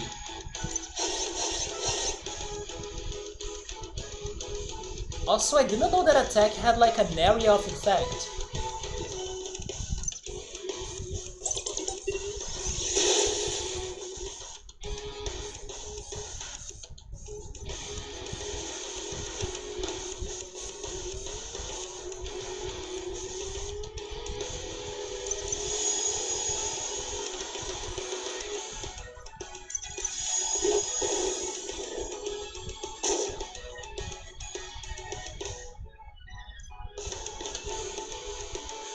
I will test this out just to see if it causes any damage, but I don't think so.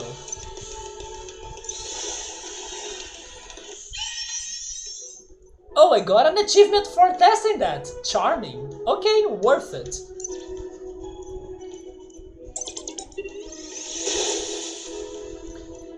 Well, so just to like talk about more things, but probably those are going to be my last topics of the day. I don't have much to talk about anymore.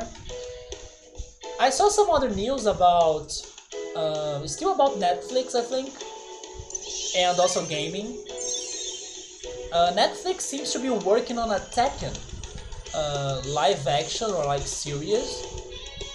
That was surprising, but it kind of makes sense at the same time. I think I would just go for Mortal Kombat though, or Street Fighter, instead of Tekken in particular, but at the same time it's good to see that Tekken is getting more recognition because, I mean, even though I'm not a fan of Tekken, it's going to be a little bit different than what we are mostly used to see happening, right? Like Street Fighter, Mortal Kombat. So it's good to see those other fighting games also getting some attention. And Netflix is doing a series of that. And then I said it couldn't work because of like Karate Kid that worked a lot, and it was like about it's about fighting and like a fighting club, right? So who knows, maybe it does have a big shot. And then also there was the announcement for a new The Witcher. Yes, The Witcher 5 was it? Anyway, a new The Witcher game. I still gotta check the series, my sister did like the series a lot. The series is actually getting a new season soon as well. Was it an anime? I was thinking it was more like a live action. Let me check.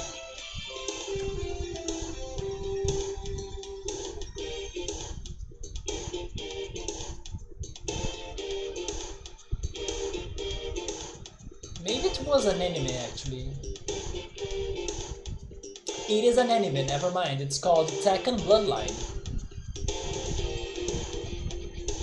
Yeah, that was out of nowhere in my opinion. I think nobody was expecting such a thing. That's good. I think that because it is an anime, it has more chances to work well. Plus, it kinda goes along the lines of the Street Fighter anime too, that was big in Brazil, for example.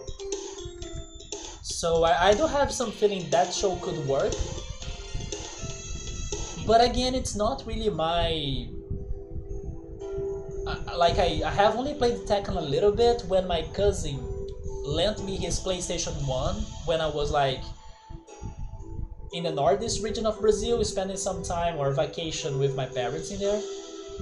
And then my cousin lent me his PlayStation 1 with Crash Bandicoot 2, Tomb Raider, Tekken 3, I think, Gran Turismo, and I believe those were the games. So I did have some time playing Tekken 3, and I kinda liked it, but it's not like a big love for the franchise, you know? I feel like out of the fighting games that it's not Smash Brothers, the one I like the most is Mortal Kombat. And I did have some time playing Street Fighter casually with friends.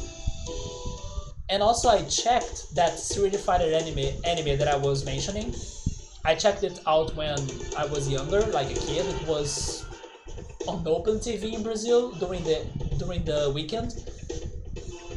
I watched it, but I never really felt a strong bond with Street Fighter either.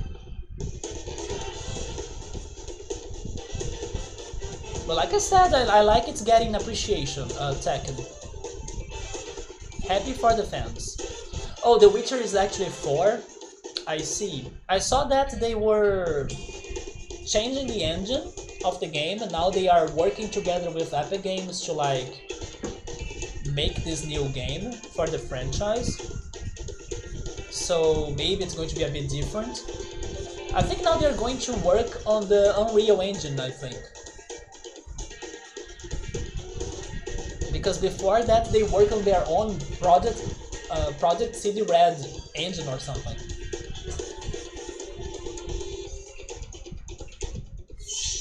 But again, I'm still not like big on The Witcher either. But I know how huge The Witcher is, especially after the previous game. So those were some big news for this week.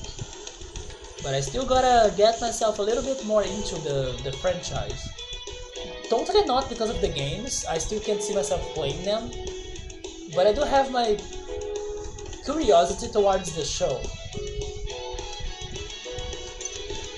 So that's a Seeker bot. Oh, okay, so that's what makes us stunned.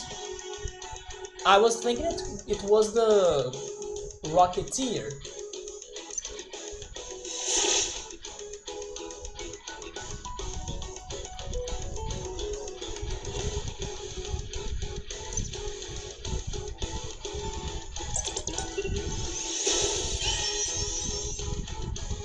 Oh yes, I saw that too, good call. There was the first episode out, right? Sabri's saying that the Halo series was out this week. That's true. Probably Nubble is super excited for that. Another franchise that's not my cup of tea, but I know how big it is. Although I haven't seen any impressions, so I'm not sure if it was successful or a failure, but I'm hoping it was good.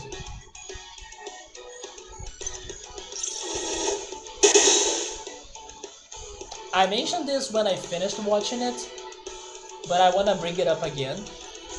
I did like the Cuphead cartoon a lot, especially the last episode when they presented Miss Chalice. I loved Miss Chalice's charisma and personality. So in case they work on a sequel or like a season 2, I can't wait to see more of Miss Chalice in the cartoon. I think Early was also watching the cartoon when I was talking about that on Discord, and he was liking it too. It is like very simple, it's like Looney Tunes, like the idea of that show, right? So don't expect anything much surprising, but it was well done.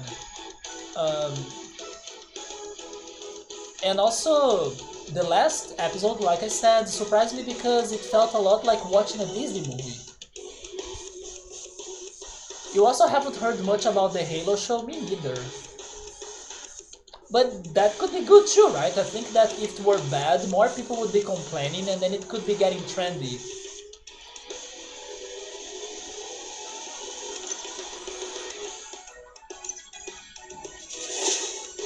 you were able to see or to find a reaction with the whole episode. Do you mean Cuphead or Halo now? Probably Halo, right? So, what did you think about it? Man, I'm super excited for next month because it's going to be the month that... I mean, I'm not sure if it's going to be out on Netflix already, maybe there is going to be a delay, but it's going to be out at least in Japan, and then the fan subs can give us the subtitles for it, right? But Komi can't communicate. It's coming back next month. Like next week, it's April. And it was the best anime I have watched last year, and also considering everything that's happening in my life, Komi can't communicate to bring such peace to my heart again, right? Because it's so wholesome. It's like every episode you watch of it, it makes you feel calm, or like makes you feel happy even. So it's going to like make my life so much better next month. Oh, Halo, but did you like it then?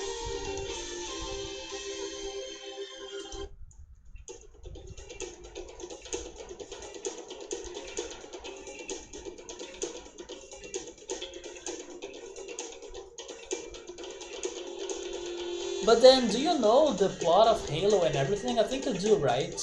You were a fan of Halo before. Because I wonder if people that have never had anything Halo related before, what they would think of it. You liked most of it, but then in the end you got confused. You're not sure if what happened in there is what happens in the games, because you have only played the first game.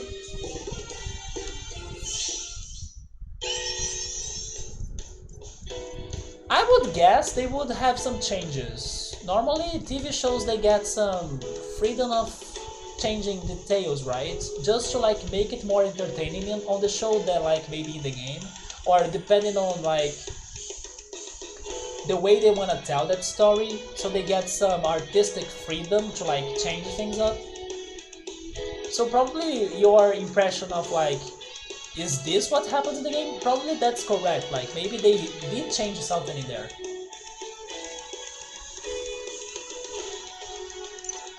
This is the Rocketeer again.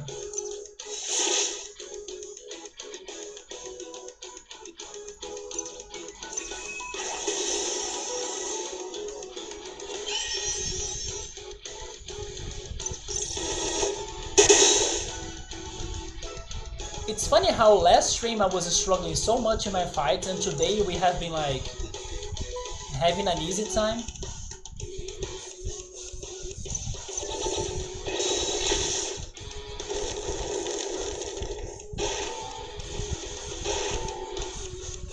Maybe it's because the fights haven't been too long, so I kinda can use all of my abilities without recharging and finish them.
Some are saying it's because I'm better equipped now. Maybe because I also have a good healer, right? I mean, Dave is a better healer now, but also Lauren is a very good healer. then it's not like in every random fight that it feels like a boss fight. Yeah, it's probably because of all of those changes. They not only gave me more abilities or new abilities, but also better stats, right? But I gotta say that these enemies are not as threatening as the previous ones in the agency. Like, those enemies in the agency, they gave me so much more trouble. Also because they had more multi-hit attacks, or multi-target attacks, area of effect attacks. Also, they had more health. There is also that these humans that I'm fighting, they don't have a lot of health, but the Rocketeer. Yeah, there is also that part. They had a lot more health before. So I'm just going to double check that I'm not missing anything, even though I feel like I'm probably missing something.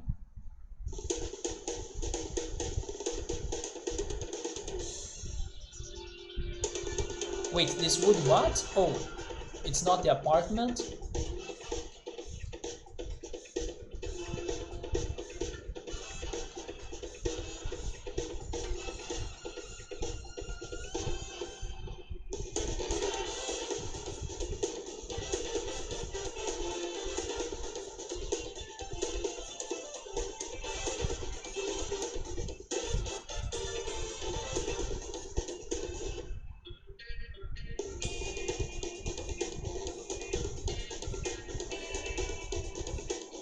Yeah, I'm not missing anything else.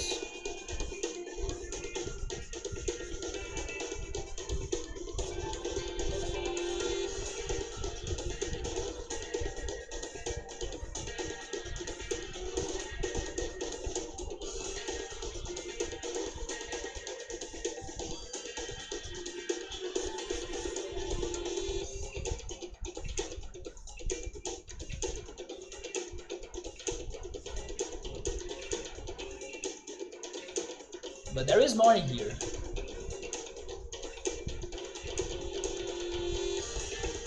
Is that truck a boss? That could be awesome, right? What was the name? Palmer, right? Palmer from Final Fantasy VII? It would not be awesome for Palmer. Wait, this way is quicker, but looks like the SAPD has halted all automated traffic. No matter, we'll just go around, not much further now. Okay, it's not a boss, but it's blocking the path.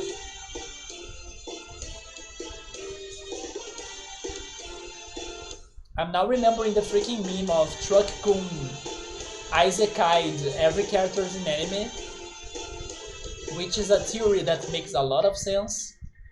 Like 99% of reasons for why an anime character is part of an Isekai anime. Isekai is like those animes where the character is transported into a different dimension, like a new world, a different reality than his or hers. It's mostly because of getting hit by trucks. So yeah, there is a whole conspiracy about that.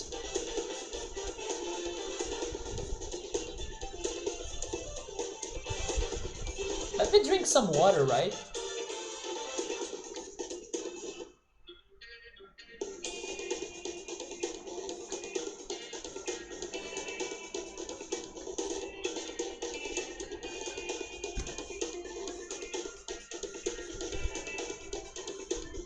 Wait, we are fighting the shady guy?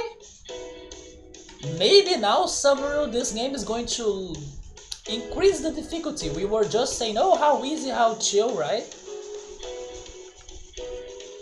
I tell you that video games hear us. But bring me the challenge, I'm down. I love challenge.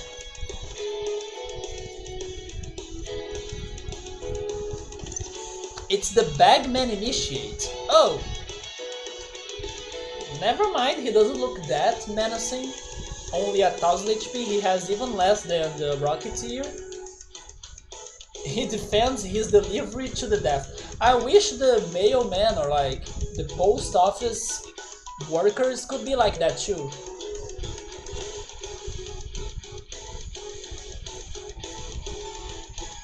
Yes, I'm not too scared of him anymore. But just because I don't know how is his attack power...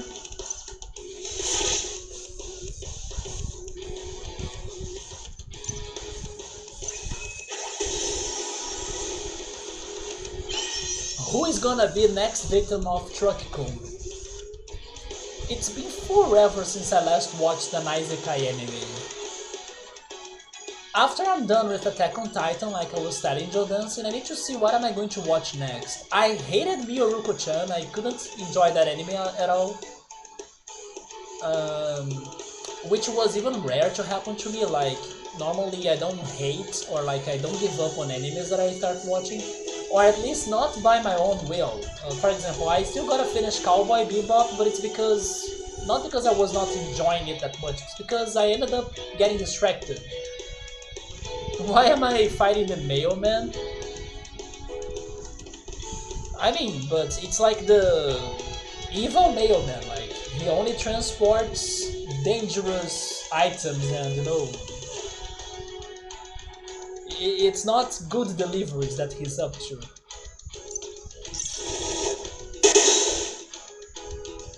Like he said on his description, he wants to protect his belongings to his death.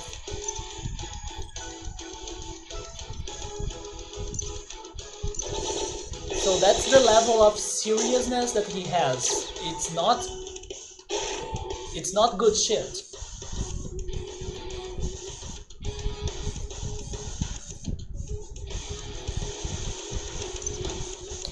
Okay, so it does have an area of effect. This is a little bit like Chrono Trigger, remember? That depending on the positions of the enemies, some attacks could get them behind or like on the back. This is a little bit like Chrono Trigger.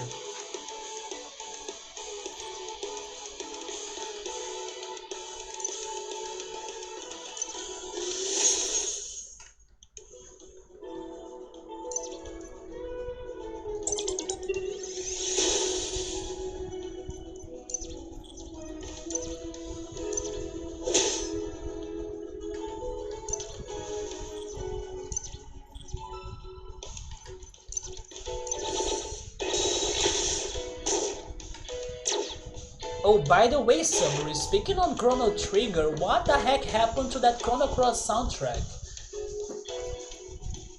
What have they done? I don't want to say that everything in there was bad, but I prefer the last songs because they were with vocals, and I even didn't recognize those songs. I kind of felt like they were new songs. So yeah, the last songs were fine by me, especially because of the vocals. But the first songs of that video, I do hope they have the original soundtrack in the game.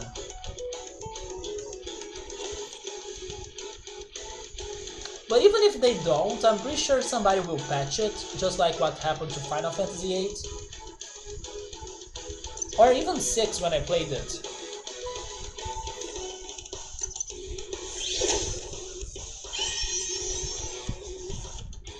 What was the enviro hacking here? I will test it.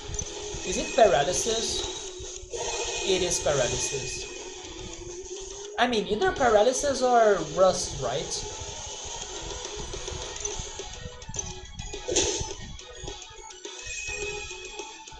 What?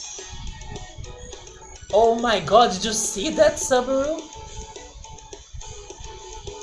Oh my god. That I told you that they deliver dangerous things, man. You saw that? Okay, now they put me into a bad situation.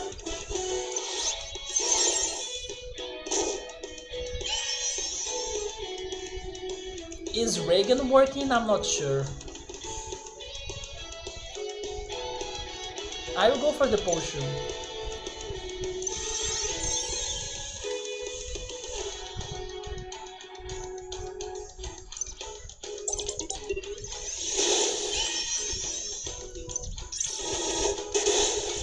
Man, 600 damage. Well, we are getting all of the level ups, but then what about Sue? Sue is not grinding here with us, so will he be like under-leveled? Oh, we are getting new things. He got a new ability, Hack. But wait, but weren't you complete on your abilities? Oh wait, we can get more. Okay, and then we keep on equipping them. Fine. So that's how the game is not going to be short, right? They do have more abilities to learn. It charms and then it has an effect plus against robots. But the chance of charming is like 50%. I don't want that. No, I'm good. And the enemy loses next turn? Oh, that's the effect of stunning? And it's 100% of effect? Maybe I should be using that more. It was like a Daily Bird present. Either heals or causes damage. I doubt it that it's going to heal us at some point. No, it's going to explode and cause damage. Which, by the way, last stream I was missing it. I found my Illuminati magnet. Thank goodness I did not lose it.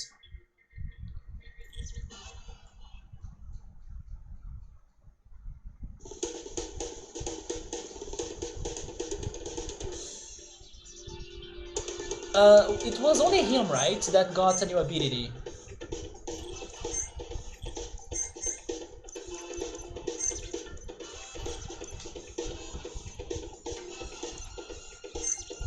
Wait, we have a spotlight? It's an extra turn and hyper mode, and then the allies in plural? No, never mind, it's just for a single target, right? It says self right there. They lose a hyper bar.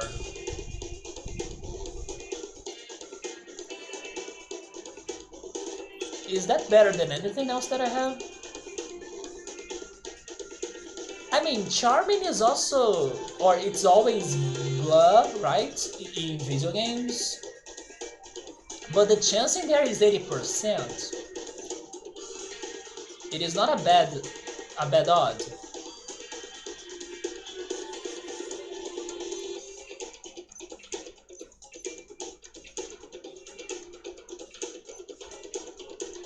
I mean, I don't like this. Yes, I'm going to actually change that. I don't like the idea of stealing the style of my own party members.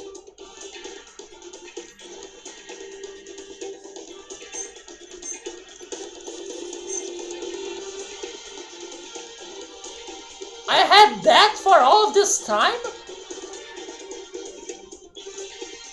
Are you freaking kidding me? No. She learned that right now, right? There is no way.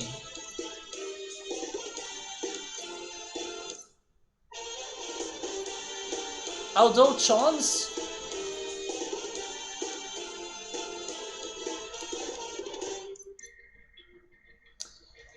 skills are all good. I mean, never mind this one. I don't need the pick-me-up gun. But I need the revive ray, please.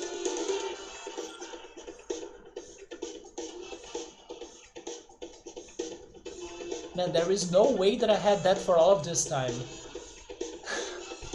No freaking way. Oh, there is another Dark Delibird right there. Oh my god, what the heck? Remember the Power Ranger from stream number 1? Now we are fighting their Megazord.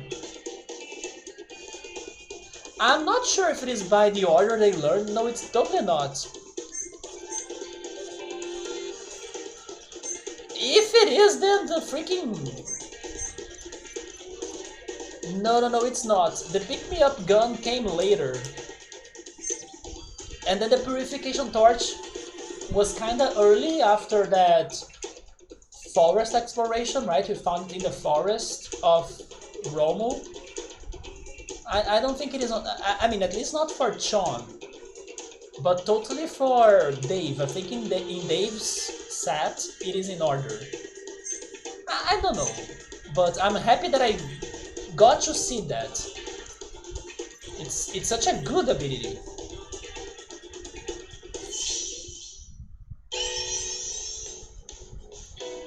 So that is the...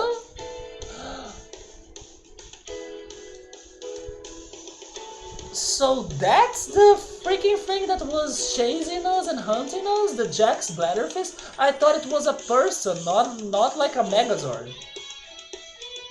And maybe it's going to be like a regular encounter, right? It's not just one character, it's like a class of enemies. I thought it was a single character and a person. No, it's a robot. It's part... Oh, never mind, it is a person, or at least partially. Part man, part machine... Machine, actually. Part man, part machine, part Robocop. Oh, all assassin, good. I will show you who's the real assassin. My character, Alyssa, has the perfect attack for this. Just wait and see. System crash in the Seeker bot.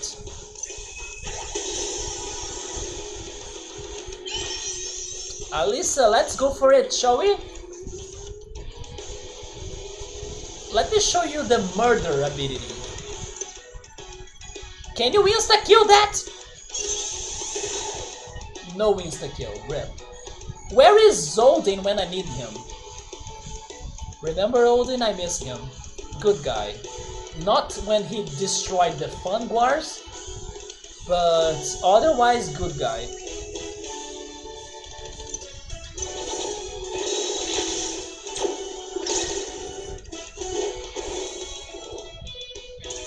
I don't know what happened to our defenses, but I like that. We are more resistant now. Let's go for wind attack.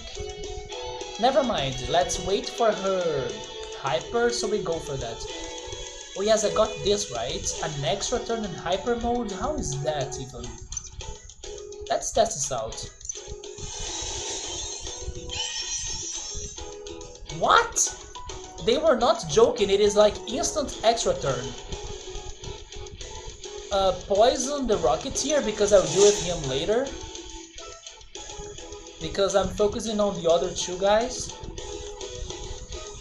Let's go... Zap. Zap the Seeker bot. I think we can deal with it first, right? Echo.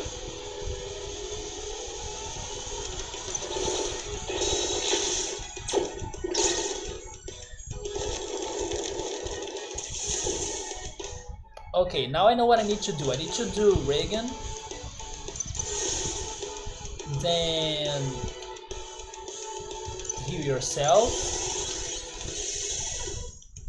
Alyssa will heal Chon because she's confused, so I'm not sure if I will be able to give her... Never mind, she's... Is she confused or stunned? I'm not sure. But I'm not going to risk it. So I will heal... Yes, probably she was stunned. So she lost her turn. Okay. So good thing that I didn't risk it for like Chon to heal herself. No. Let's make Jax to lose his turn. Never mind, he's not stunned. But now I can attack everybody.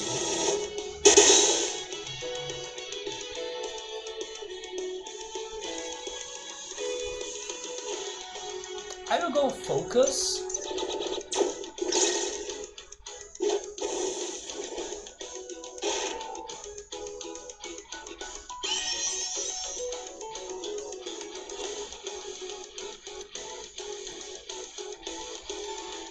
I will test the charm.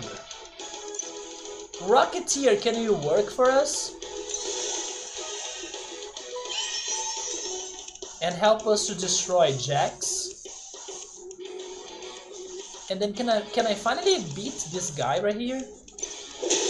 There we go.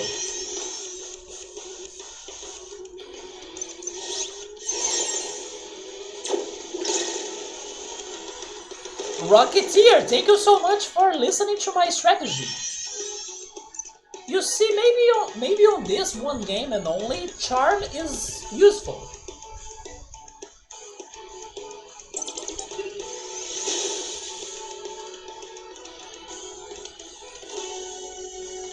That's how great this one character Lauren is. She is so good that she makes charm to be good. I don't wanna beat the... Or is he not charmed anymore? I'm not sure.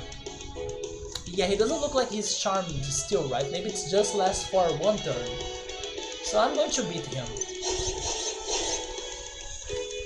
Because otherwise it would break this game, right? Like charming the enemy for the whole fight or something. Especially a charm that has 80% of working.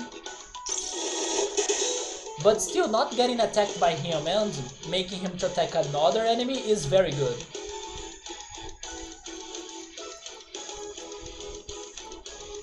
You can recharge.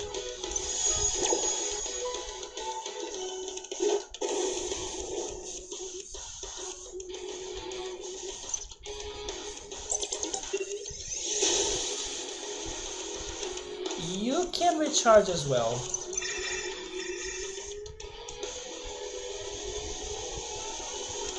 It depends on the game, do you think so? Give me names of games where charming is good. Definitely not Persona. Definitely not Mario RPG. Can't remember Final Fantasy being that good either. Or Chrono Trigger. I don't know, man. Maybe I haven't tried charming that much. Oh, Pokemon. Never mind. Pokemon is a... Okay, Pokemon is a good game where charming is good. Yes. I forgot about Pokemon.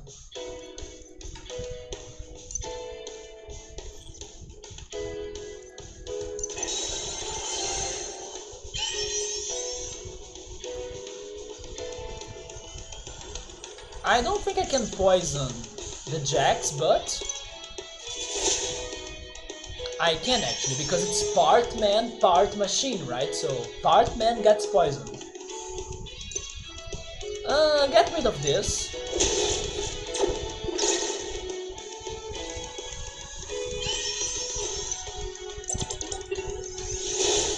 There we go. Man, the experience points. So as they are learning new abilities, I need to pay more attention to this. In Persona 3 you used to be worried about charm. Yes, like the enemies using charming on us, it was annoying. Also because you couldn't really control what your party members were going to do if you were playing like the original Persona 3 game. But I'm referring to like you being the user. It was like so bad. I don't even think that many people used to play with Mitsuru because of that reason. Like she had some charming attacks that did nothing. Yes, your exactly. That's the thing. When it's you using the charm, it was like a waste of your turn. Probably Pokemon is the game that has the best charming mechanic, I would say. I mean, the best for like going for it. But this one is good too, although it only lasts one turn. We had two ways, and this one has dramatic sad music.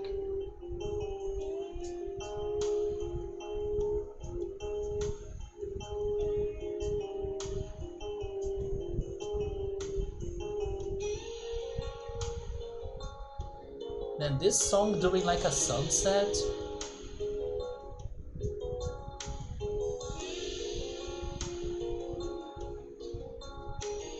There is this one spot here in my hometown that it's like in the university that you have like this one.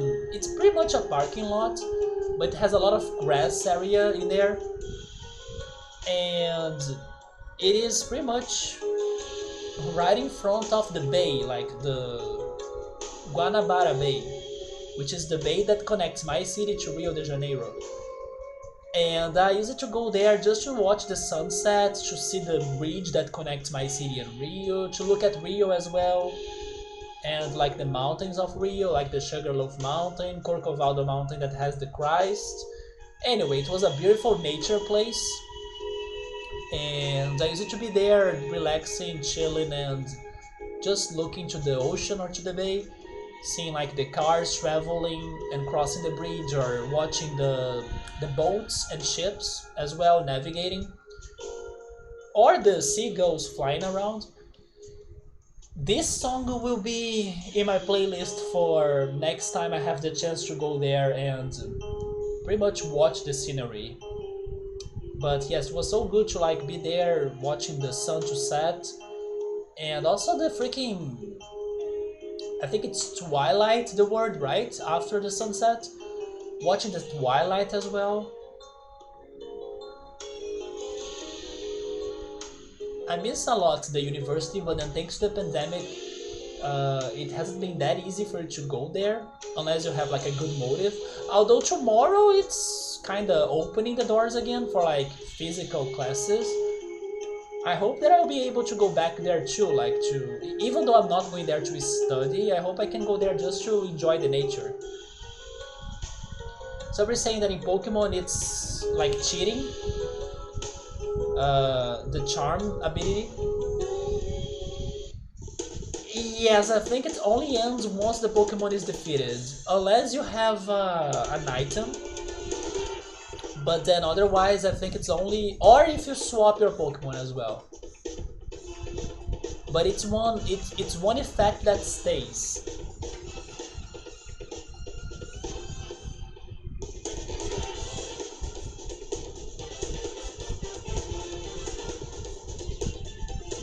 I decided to explore this upper part first because it still has the same music, right? So maybe this is not like a detour. I mean, maybe I should say that this is not like where the plot develops. Oh yeah, because there is an item right there too, so maybe it's just for that item.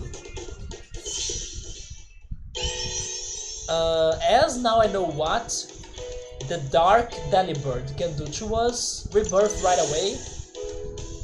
And I think I will deal with the Rocketeer first actually. He's weak to this, right? No, he's weak only to wind.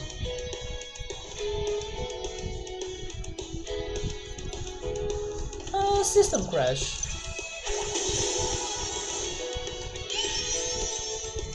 Flood.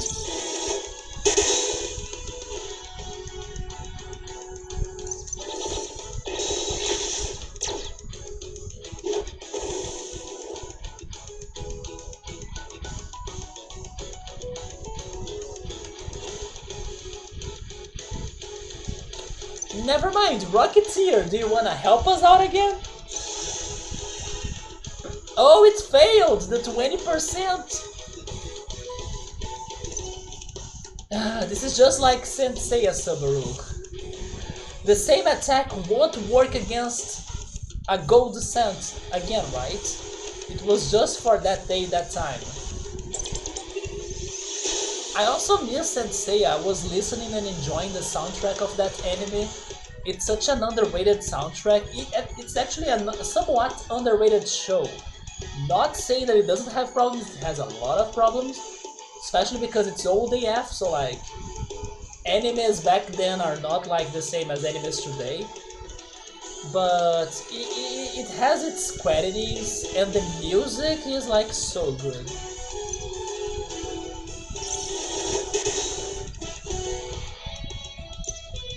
But I miss watching a new season of Sensei or something.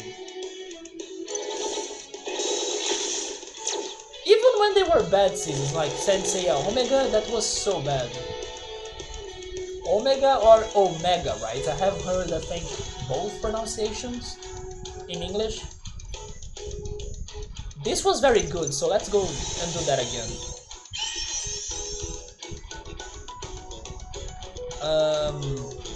Yeah, let's... I will try poisoning this guy again. It works.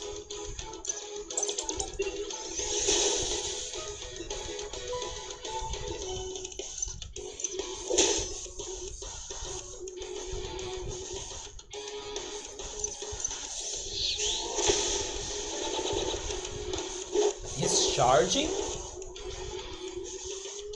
Should I be concerned about that charge? Can I stun you so you do not use your attack? Okay, that does it. What if the reason why that explosion caused so much damage on my party was because he was charging it?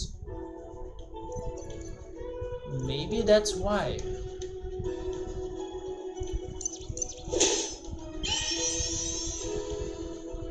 I will go for it. Maybe she can kill it. No, it's not going to be enough. Oh, it was! And no explosion. Maybe because he was stunned. And we got a new ability, it's called Delegate. Target gets an extra turn. Oh, the target? Okay, I was like, what is the point of this? But it's the target. So like, it could be anybody. Yeah, I think the stunning worked in there, right? That was good.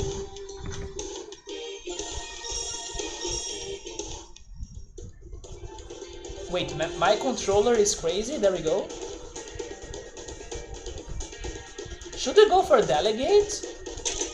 Oh, money! Thank you! Now I recall. Oh my! I got rich! I was like, oh, I'm poor. I hope I don't need money because I gave it to the NPC that wanted to start a business and stuff. If the NPC wants more, I'm down. These fights give me all of the money. But should I go for Delegate? I mean, I haven't been using this that much, but it's so good, right?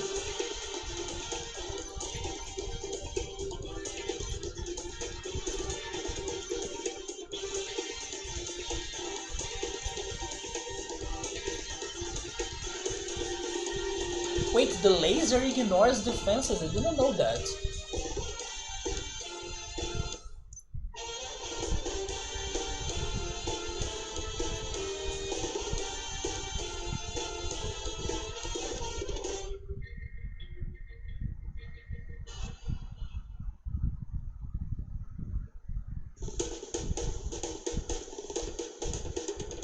I feel like we should make the change, don't you think, Subaru? Depending on the fight, having Delegate can be more useful or more strategical. Because, like, I don't think we are struggling the most on damaging. We are struggling the most on defending sometimes. And having an extra turn to a character, especially if it is like a healer, it could be more useful than boosting them, don't you think? And then also we already have the Hyper, which auto boosts their attacks. Don't get me wrong, Inspire is very good, but strategically speaking, I kinda like Delegate.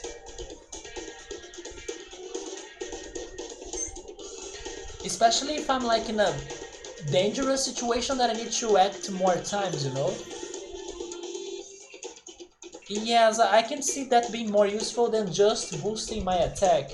I'm mostly thinking on defending. Which is something that I do normally. I prefer to defend than attack.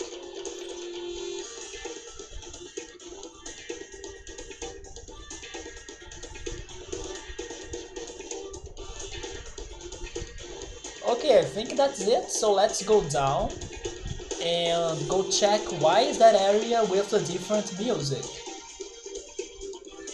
Maybe it's because it's the location where Lauren lives. What is this though? Oh, I can't enter.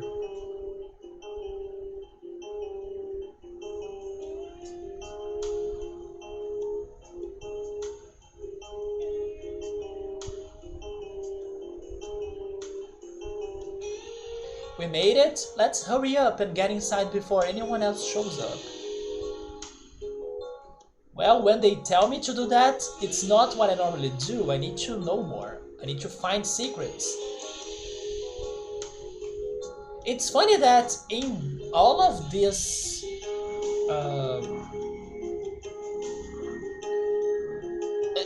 maybe I should say it's funny how in every other area of those suburbs we did not see a single giant rat.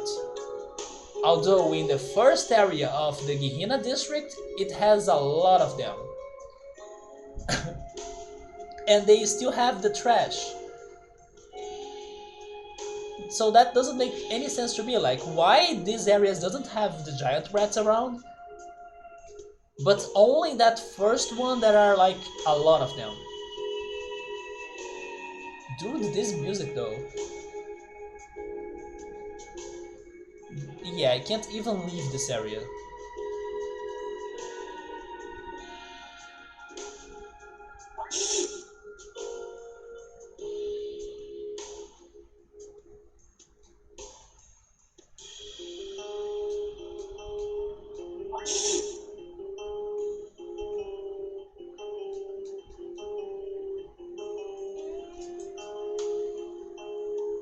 It's downstairs? Oh, I got an achievement, safe house. It's not fancy, but you'd be hard-pressed to find a more secure apartment on the planet. Don't you like her sprite, Subaru? I think her character design is so good. I mean, the color of her hair on the game is a bit too flashy, but on that character model right there, I love it. It is a good mix of, she looks generic but not quite. I don't know, I simply like her model a lot.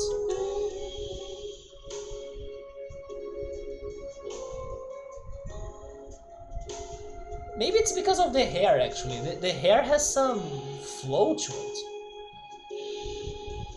Now let's have a bit to eat and you can fill me in on what's happening. Fill me in on, that's hard.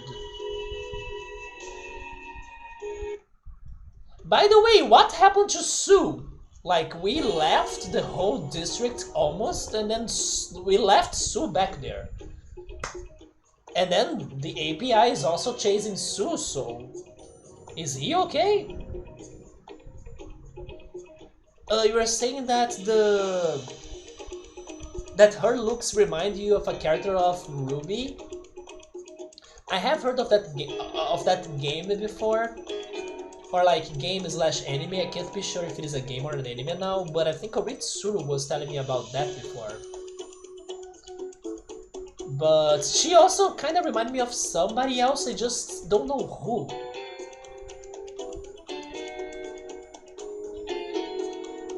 I see, that's quite a story. No wonder the API wants to capture you so badly with you carrying something so dangerous. We didn't have a choice. No, I see that. The last thing the government needs is a mind control device. Have you talked to anybody else outside the API about this? I don't think we did. No, we escaped and headed straight here. Who do you have in mind? Back in my wilder days, I was involved in a certain organization that was less than sympathetic to the government. More agencies? Astria? Oh, Astria the terrorists? Were you a terrorist? What? The very same. They have got some really talented engineers there. I'm sure they would be willing to... Okay. Now that's interesting. Everything is relative. Like the good guys are bad, the bad guys are good. What was the game that... Was it Xenogears that had like this sort of like changing perspective?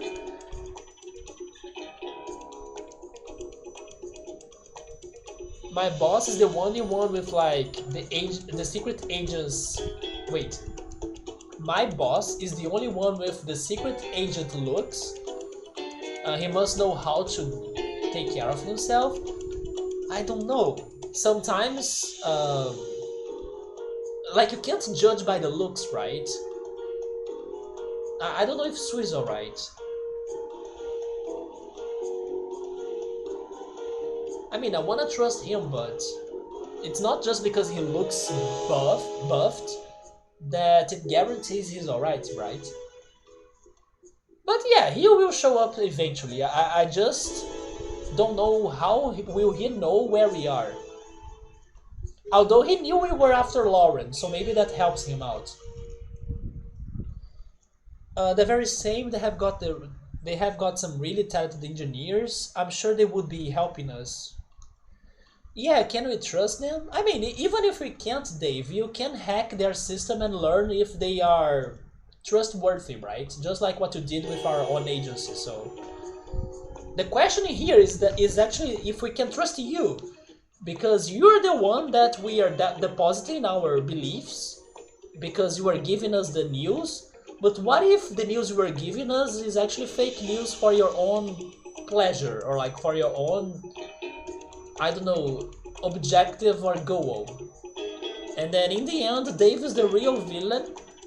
Maybe that's why he dies first, so he's not helping us too much to win the fight.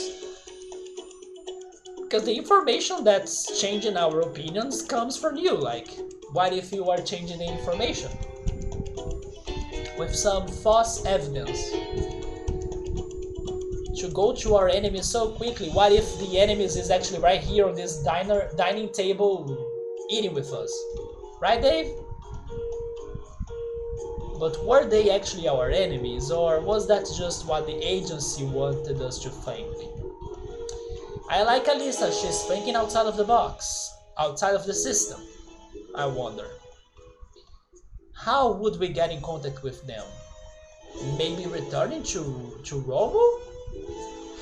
Oh, never mind! There is that guy that we saved, right? Marco. Yeah, Marco said, if you ever get to the city, find me. I think it's Marco. It was one of the side quests. It's been years since I have spoken to anyone there, but as I recall, they had a special meeting point not far from here. By the way, I should save the game, because we have done a lot, and what if I get a power outage? You know Freedom Plaza, where they hold the Freedom Day Festival all year long in Sector 7? I will write that down. Freedom Plaza.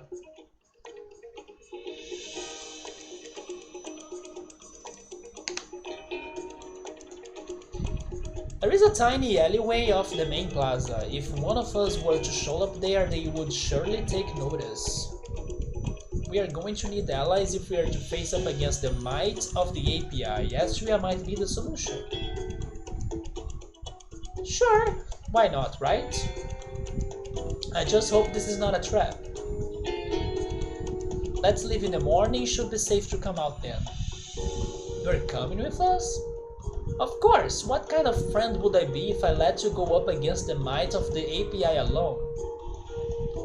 Then it is decided, everybody gets some rest. In the meantime, we will head out early tomorrow morning. Next day. I just don't understand how the API did not go to like her apartment building. Isn't it obvious that she could be there? The Freedom Day Festival is located in Sector 7 to the northeast. Let's go.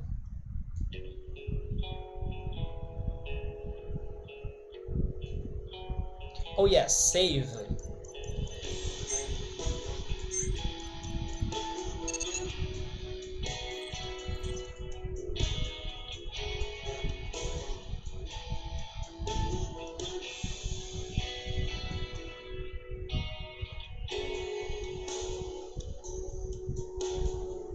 Oh, this is back to the district, right? Yes, it is. The giant rat.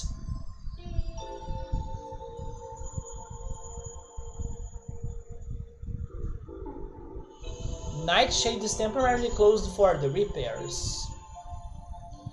So we are going to have a new uh, investigation in here. Alyssa really doesn't trust her agency. I think she's correct about that. But again, she also should not fully trust Dave, because like I said, what if Dave is coming up with all of those situations, you know? I was supposed to meet someone here, where could she be? No, the concert is not happening. It's you! So close! Your smell, your hair, locked of your hair! I love you, Lauren! Always great to meet a fan. But let's get out of here. I'm so excited, I can't wait to go to Lauren's concert. In fact, I'm listening to her music right now. What about seeing her face to face? She doesn't realize. I mean, there are people that they are, I don't know, they love the songs by an artist, but they don't even know how the artist really looks like, right? So, it can happen. The Nightshade was a real dive before Lauren showed up. Really turned that place's fortunes around. She did. What about the shelter? Or also the guys in here? This guy has a name, Lorne. The API is annoyed at your little stunt. You know this, I know this. Oh yeah, this Lorne person told us about the Jack's Bladderfist. Although I was expecting something more threatening. What you do not know is that the API has already assigned... Yes, the freaking... You see, that's how I heard about that name, but...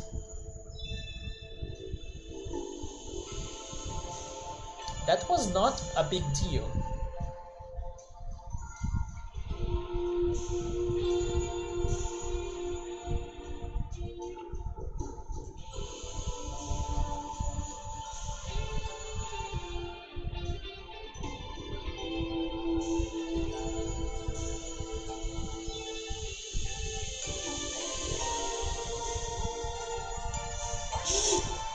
So like I was saying, I helped this woman right here. I gave her 3,000 credits. So let's see if something will happen. So far, no new dialogues. I wish I could remember who was Kevin Clark. I have that name on my notes, but I don't remember who was that character.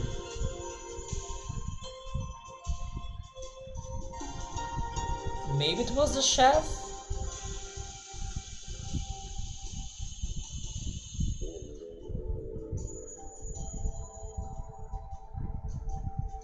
Oh yeah, maybe it is this chef. You look a bit sleek for the shelter.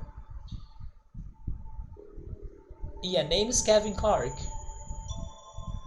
Although he doesn't, I will actually put in here that he's the chef, so I don't forget it.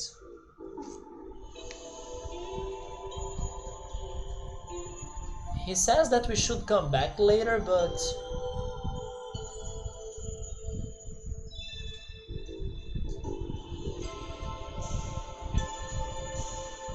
come back if you have any opportunities for my assistance. I will write that down. I don't think I wrote that down before.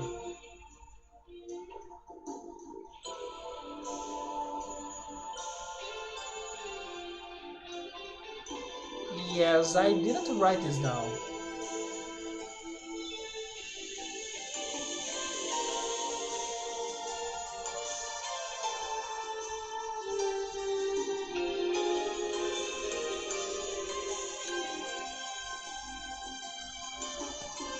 who knows, maybe later we can start cooking.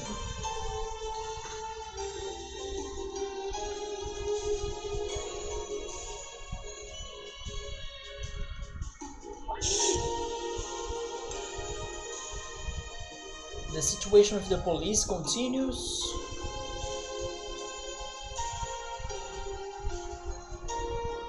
The cyber shoes. The Freedom Festival.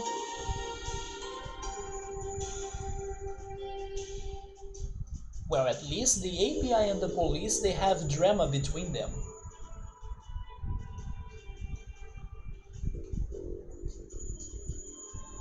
This was a shop, right? No, it was a... never mind. This was a mysterious empty place. Not a single treasure in here.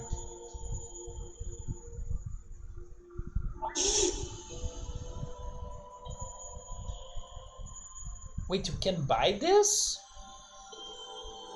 Say that again. Yeah, you can buy this. Positronic brain the size of a space plum, and I'm stuck paddling real estate. Where did I go wrong? Huh.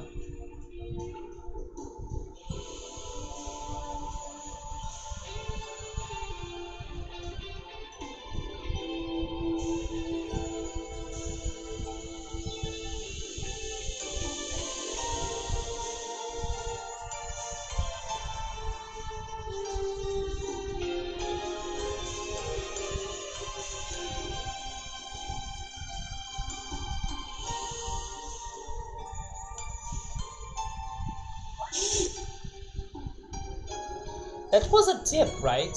Don't leave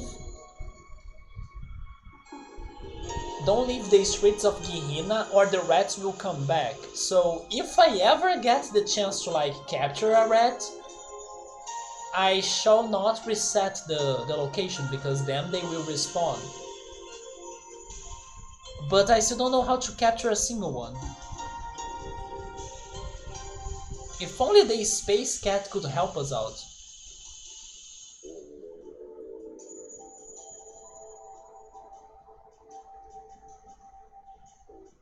Yeah, maybe we need to give him something later.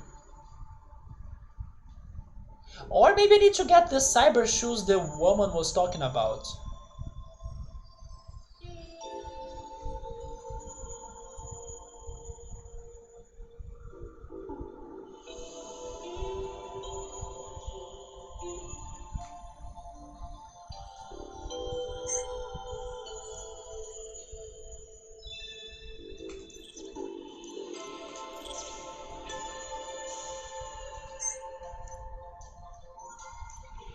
I don't remember if I have that. Okay, I have it.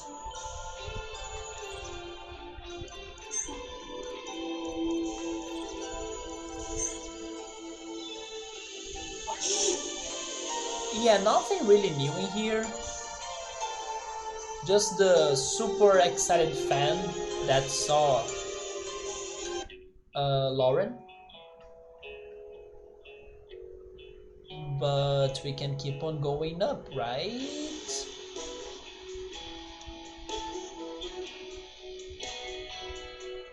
We still can't return to the agency.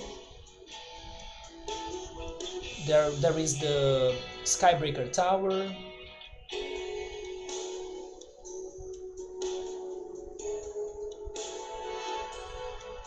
They don't let us in. Yeah, let's go to the plaza then.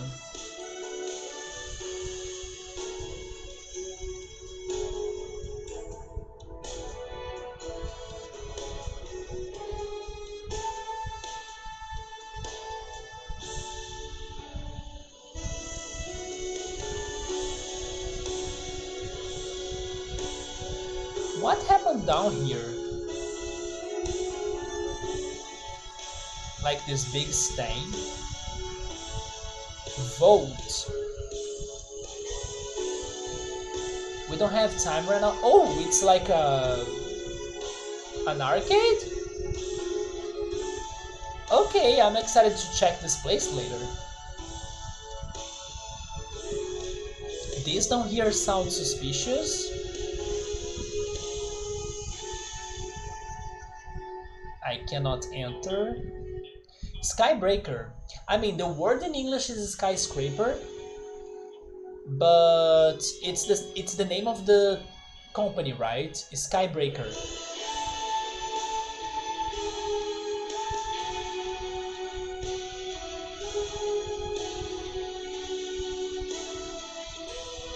I'm getting a little bit sleepy right now. This is not the plaza. What is this? This place looks like it's been abandoned for years, but we might still find something useful. Okay, it's like a... I don't know, an empty lot with treasure and... What the heck is that? Biorats?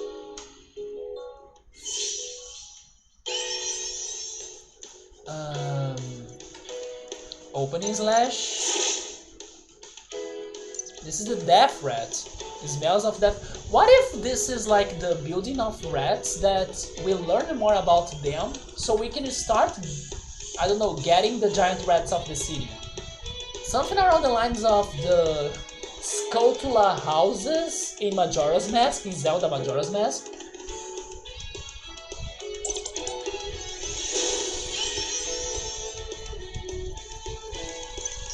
I don't know, who knows, maybe we can get some learnings in here for dealing with rats, as this is the rat house.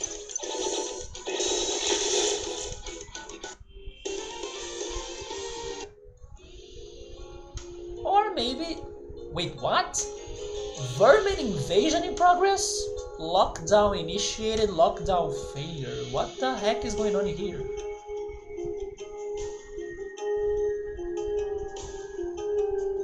That's one of the most disturbing looking enemies I have seen in my life.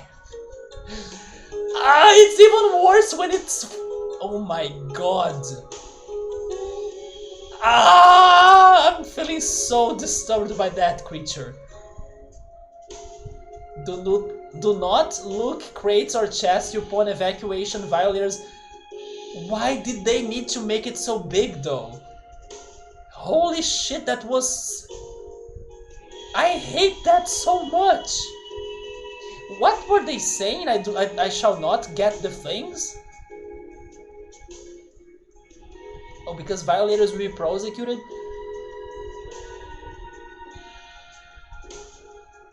I'm not scared of the court, like I'm already getting in trouble with the law, so... 15 credits though? Come on.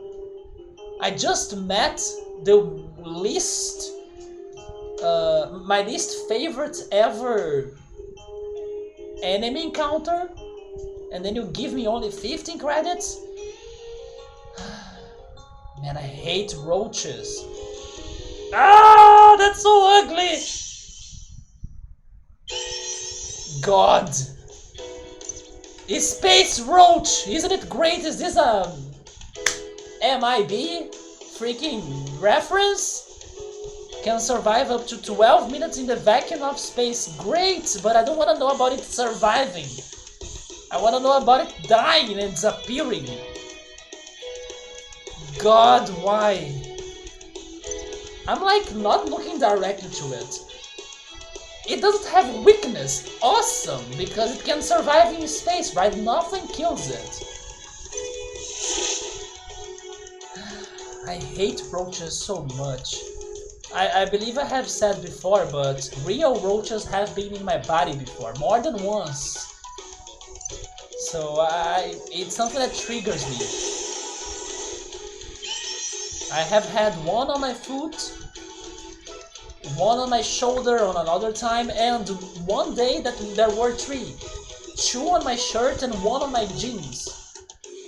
When I was like at my grandma's house and they left the window open and then the sewers was like leaking and then the roaches were entering the house, nobody saw them coming. So I hate roaches.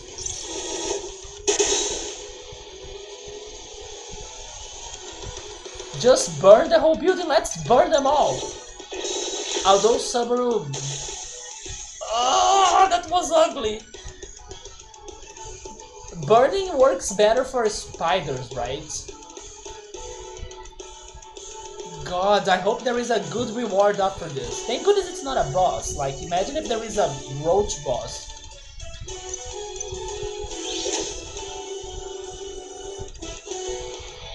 I swear to God, why did they need to make it so big? If it were smaller, I would be fine, but why so big? I swear to God, if a roach appears in here like today, I will leave my apartment. After this enemy, I have no psychological strength to deal with roaches. Give me some time to recover, you know, because this is not a beautiful thing to see.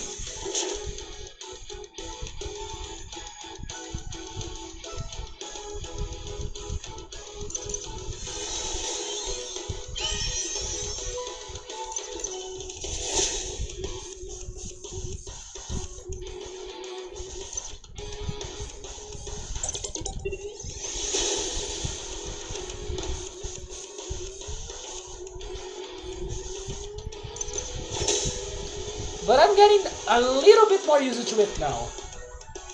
Now that there is no that the shock doesn't exist anymore. Chrono Cross had a boss roach. Although if I Google it now, I probably will see pictures of real roaches, or I will try it. But don't show me real roaches, please. Chrono Cross roach. Maybe I remember that vaguely.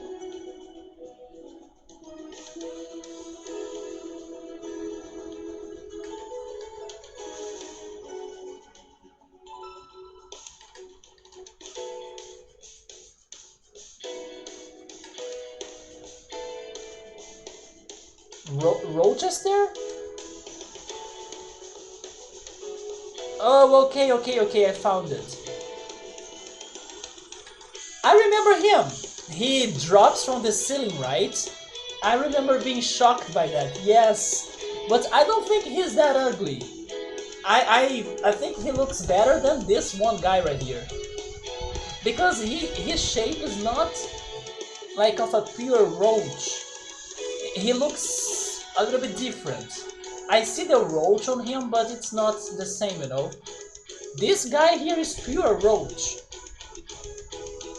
But I remember this guy, yeah? He falls from the ceiling, if I'm not mistaken, right on my character. Out of nowhere. I remember that. Pistol?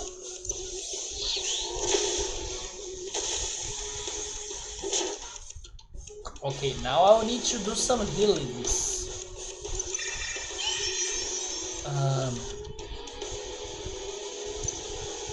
2 HP, come on.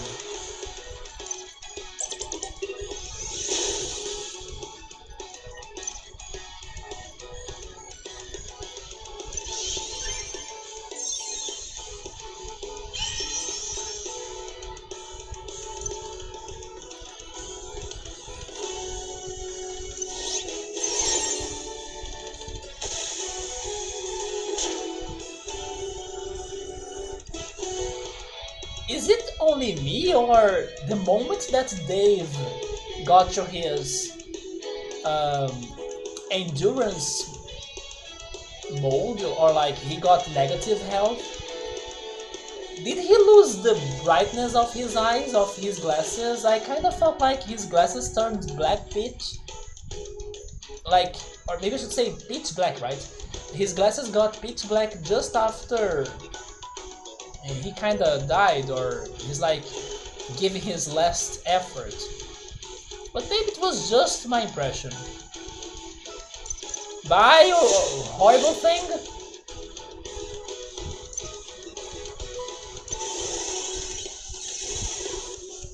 Yes, okay, so they do have that touch. It's funny to see them like losing the brightness of their eyes during their death, which is kinda dark. Oh my god, a single hit kills that? So after that freaking encounter, what else is left? A big scorpion? Just don't give me some millipedes or centipedes. I also hate those. The real ones are so ugly.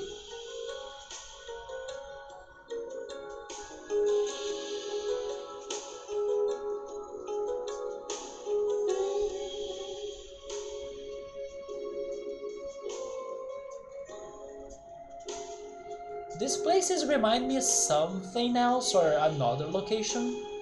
Yeah, the sprite has been changing with the HP, which is a nice touch. Was it in Chrono Cross?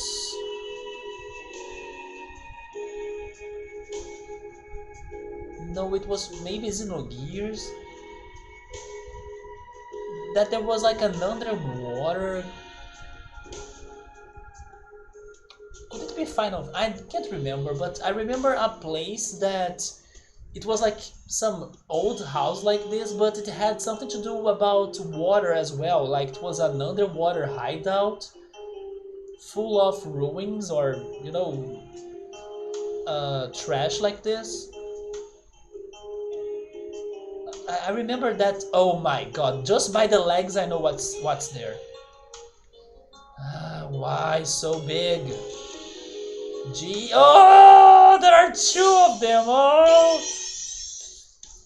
Oh, not a happy time.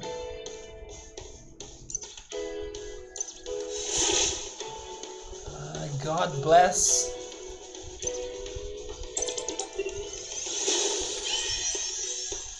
Flood.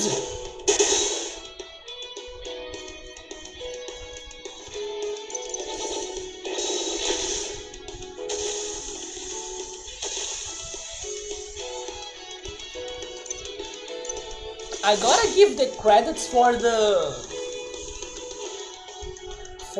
game designers, right? Because if they really wanted to create something ugly and disgusting and nasty,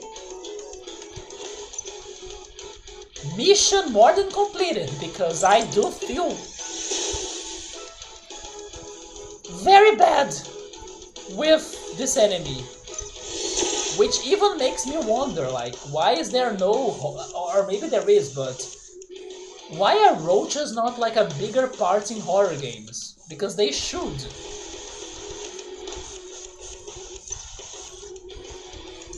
In Final Fantasy VII there was the underwater reactor. No, I don't think it was in Final Fantasy VII. Yes, maybe it's Xenogears? Although I don't remember us exploring it with the gears. So probably it was a dungeon when we were like just the humans. But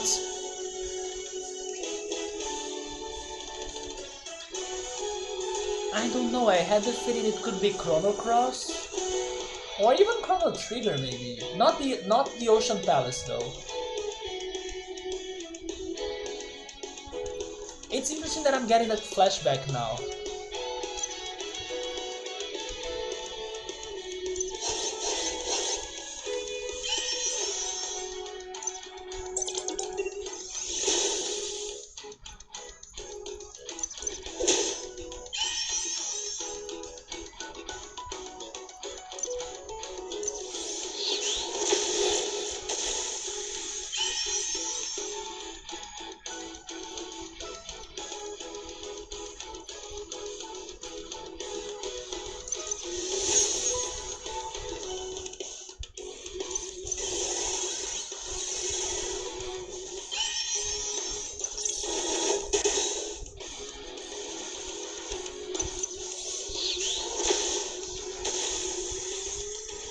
Hi Yoda, what's up? Are you suffering with that enemy as us? It's so ugly. There was a roach enemy that possesses robots. I don't think if I don't know if I remember that. Yes, I don't think I remember that. I will Google that too. But am I only now realizing that every RPG will have a roach related enemy? I think that before this, right now, the only other roach reference that I could remember was in Cave Story. Although that's not an RPG, right? But there are some roach characters in there. Although those roaches, they don't bug me that much. In Chrono Cross there is the... Oh yeah! Don't even mention that, right? That's when I met you, Summer, if in case you don't remember. That's where I was stuck, like, for the whole stream. And then I was like, what the heck do I need to do? And then I missed the dimension when I was looking for that ship. Mayfly, let me see. Mayfly Xenogears.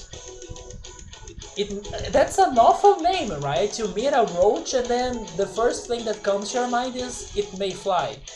That's not good news.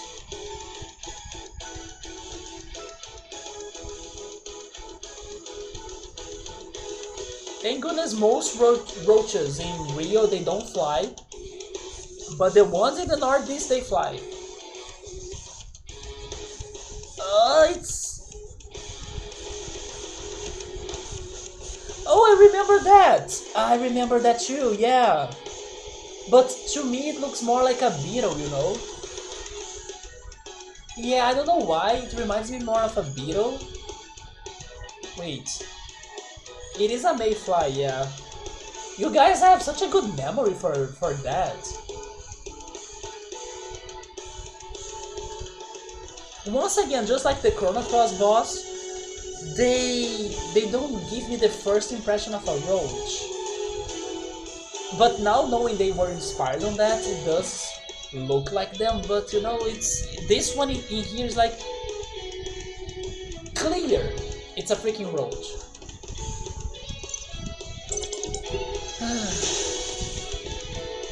Which is good, like I prefer when they don't make it that, you know, exactly looks of a roach. I don't get this disgusted.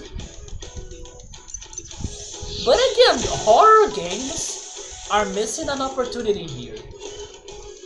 Horror games should, you know, creep everybody out by creating horror and giant roaches. It's the next level horror game.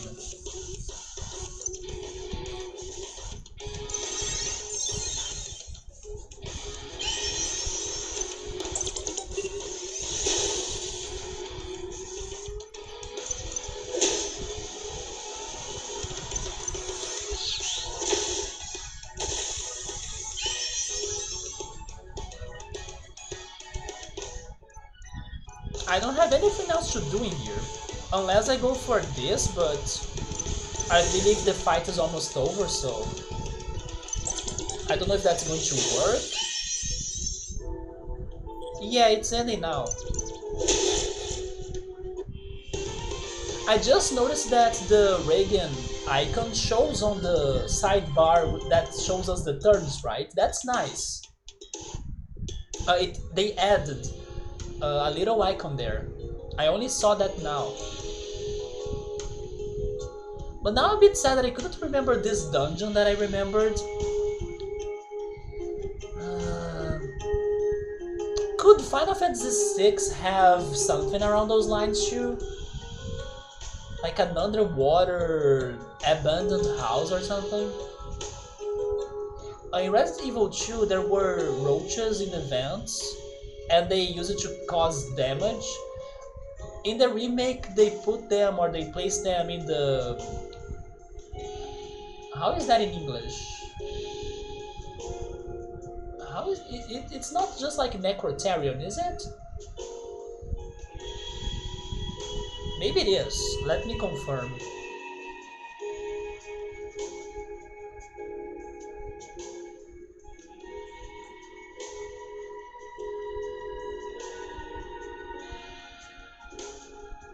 Is it?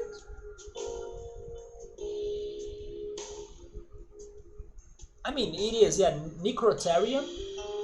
They place the roaches on the Necrotarian,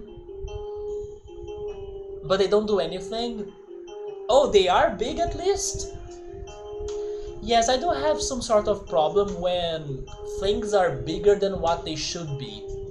Like these roaches, the enemy in Scooby-Doo, the Super Nintendo Scooby-Doo game, there was like a werewolf enemy in there that he keeps on jumping on his 2 feet and he's super tall and large.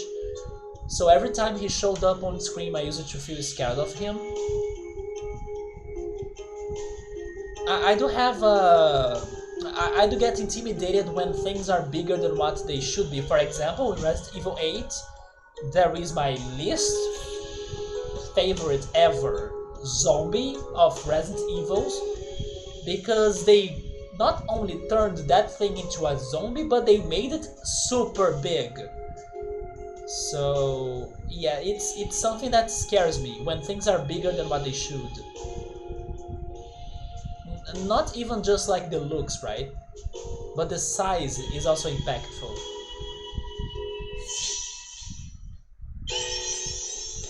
Let me see if I can rush a little bit more on these fights because my time is running out. There is also a bug enemy that was originally planned for Resident Evil 3 Remake, but never was implemented. Too bad that the remake was like a flop, right? Because they also got rid, or they cut some content of the game.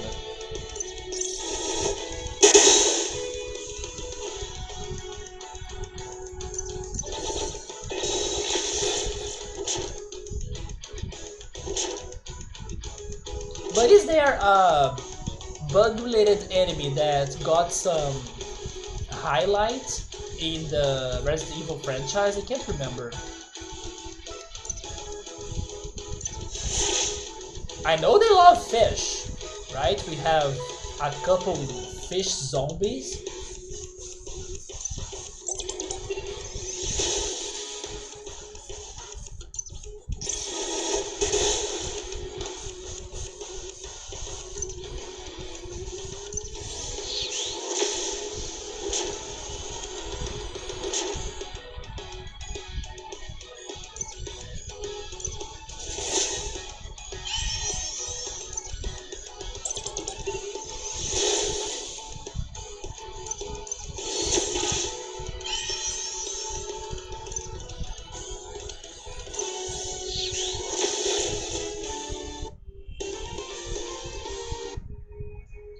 One thing that I really like about this game is that my party gets healed after every fight. Oh, they have... Wait, they took the spiders out? Yeah, spiders is kinda... Or they are kinda normal, right? To be... I don't know, a scary boss. Even Zelda has... what was the name? Goma, I think? Ocarina of Time's boss. I found a cutesy mic. This accessory for Lauren boosts her charm success rate more than 80%?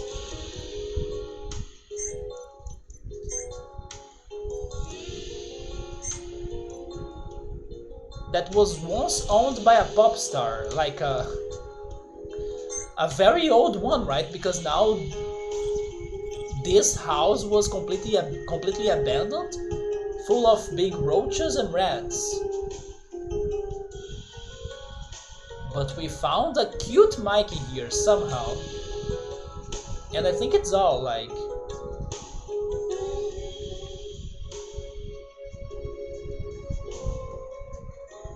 Yes, I think the whole point of this place was to find that.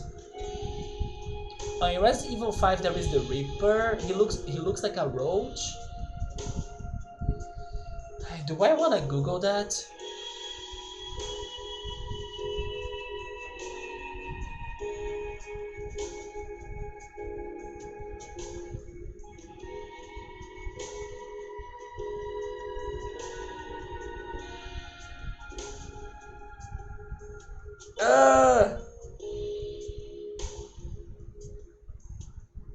he's a little bit insectoid for sure. But he also looks like a mantis. Anyway, let me Google in here now something cute, right? So that gets out of my search history. Let's say something very cute. I don't know, koala bear. Yeah, there we go. You see, much better.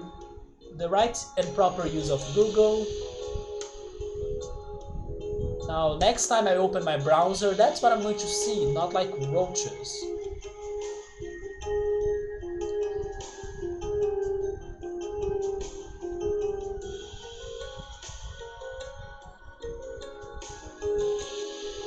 Oh boy.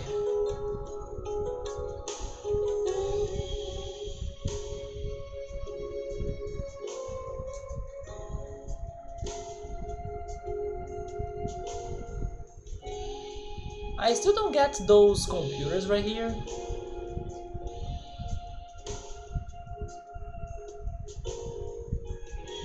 Imagine if... Imagine if they will punish me just like in Chrono Trigger, like, do not get the crates or like the treasure, otherwise you'll be prosecuted. And then later on in the game, there'll be a court showing us footage of like, you got the cutesy Mike? You're going to prison! Yes, I have played that game already.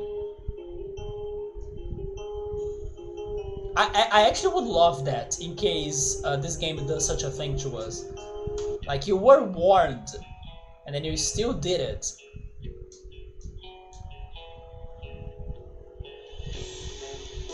Oh, that's the plaza. Speaking on Chrono Trigger, right? Isn't that like a... How was it called in Chrono Trigger? The freaking Bell Plaza or something? But I think I will save it for next time, guys, because that's probably going to have some plot development. And it's like past 11 PM here, so I gotta rush to watch my show and also do some things before the day's off on my phone. So we're going to check this plaza on the next Sunday. You know what? In case they not only have this plaza as a reference to Chrono Trigger, but also some time traveling things or shenanigans happening in there, I also would like that a lot. But we'll see if that's the case next time. So Subaru, Yoda, and everybody else, thank you so much for stopping by. Have a great week, take care, stay safe. In case you still haven't had dinner. Oh yeah, Yoda, let me show you my dinner today, in case you haven't seen this earlier. I got some Brazilian cheese bread. It's like, I don't even know how to describe it, but you pretty much have Parmesan cheese that goes together with the dough. So it's like, you don't have... I hate how this camera doesn't focus on things when it's close. But you don't have like parts of Parmesan cheese, no, it's a single thing. Everything is baked together. And it's very good.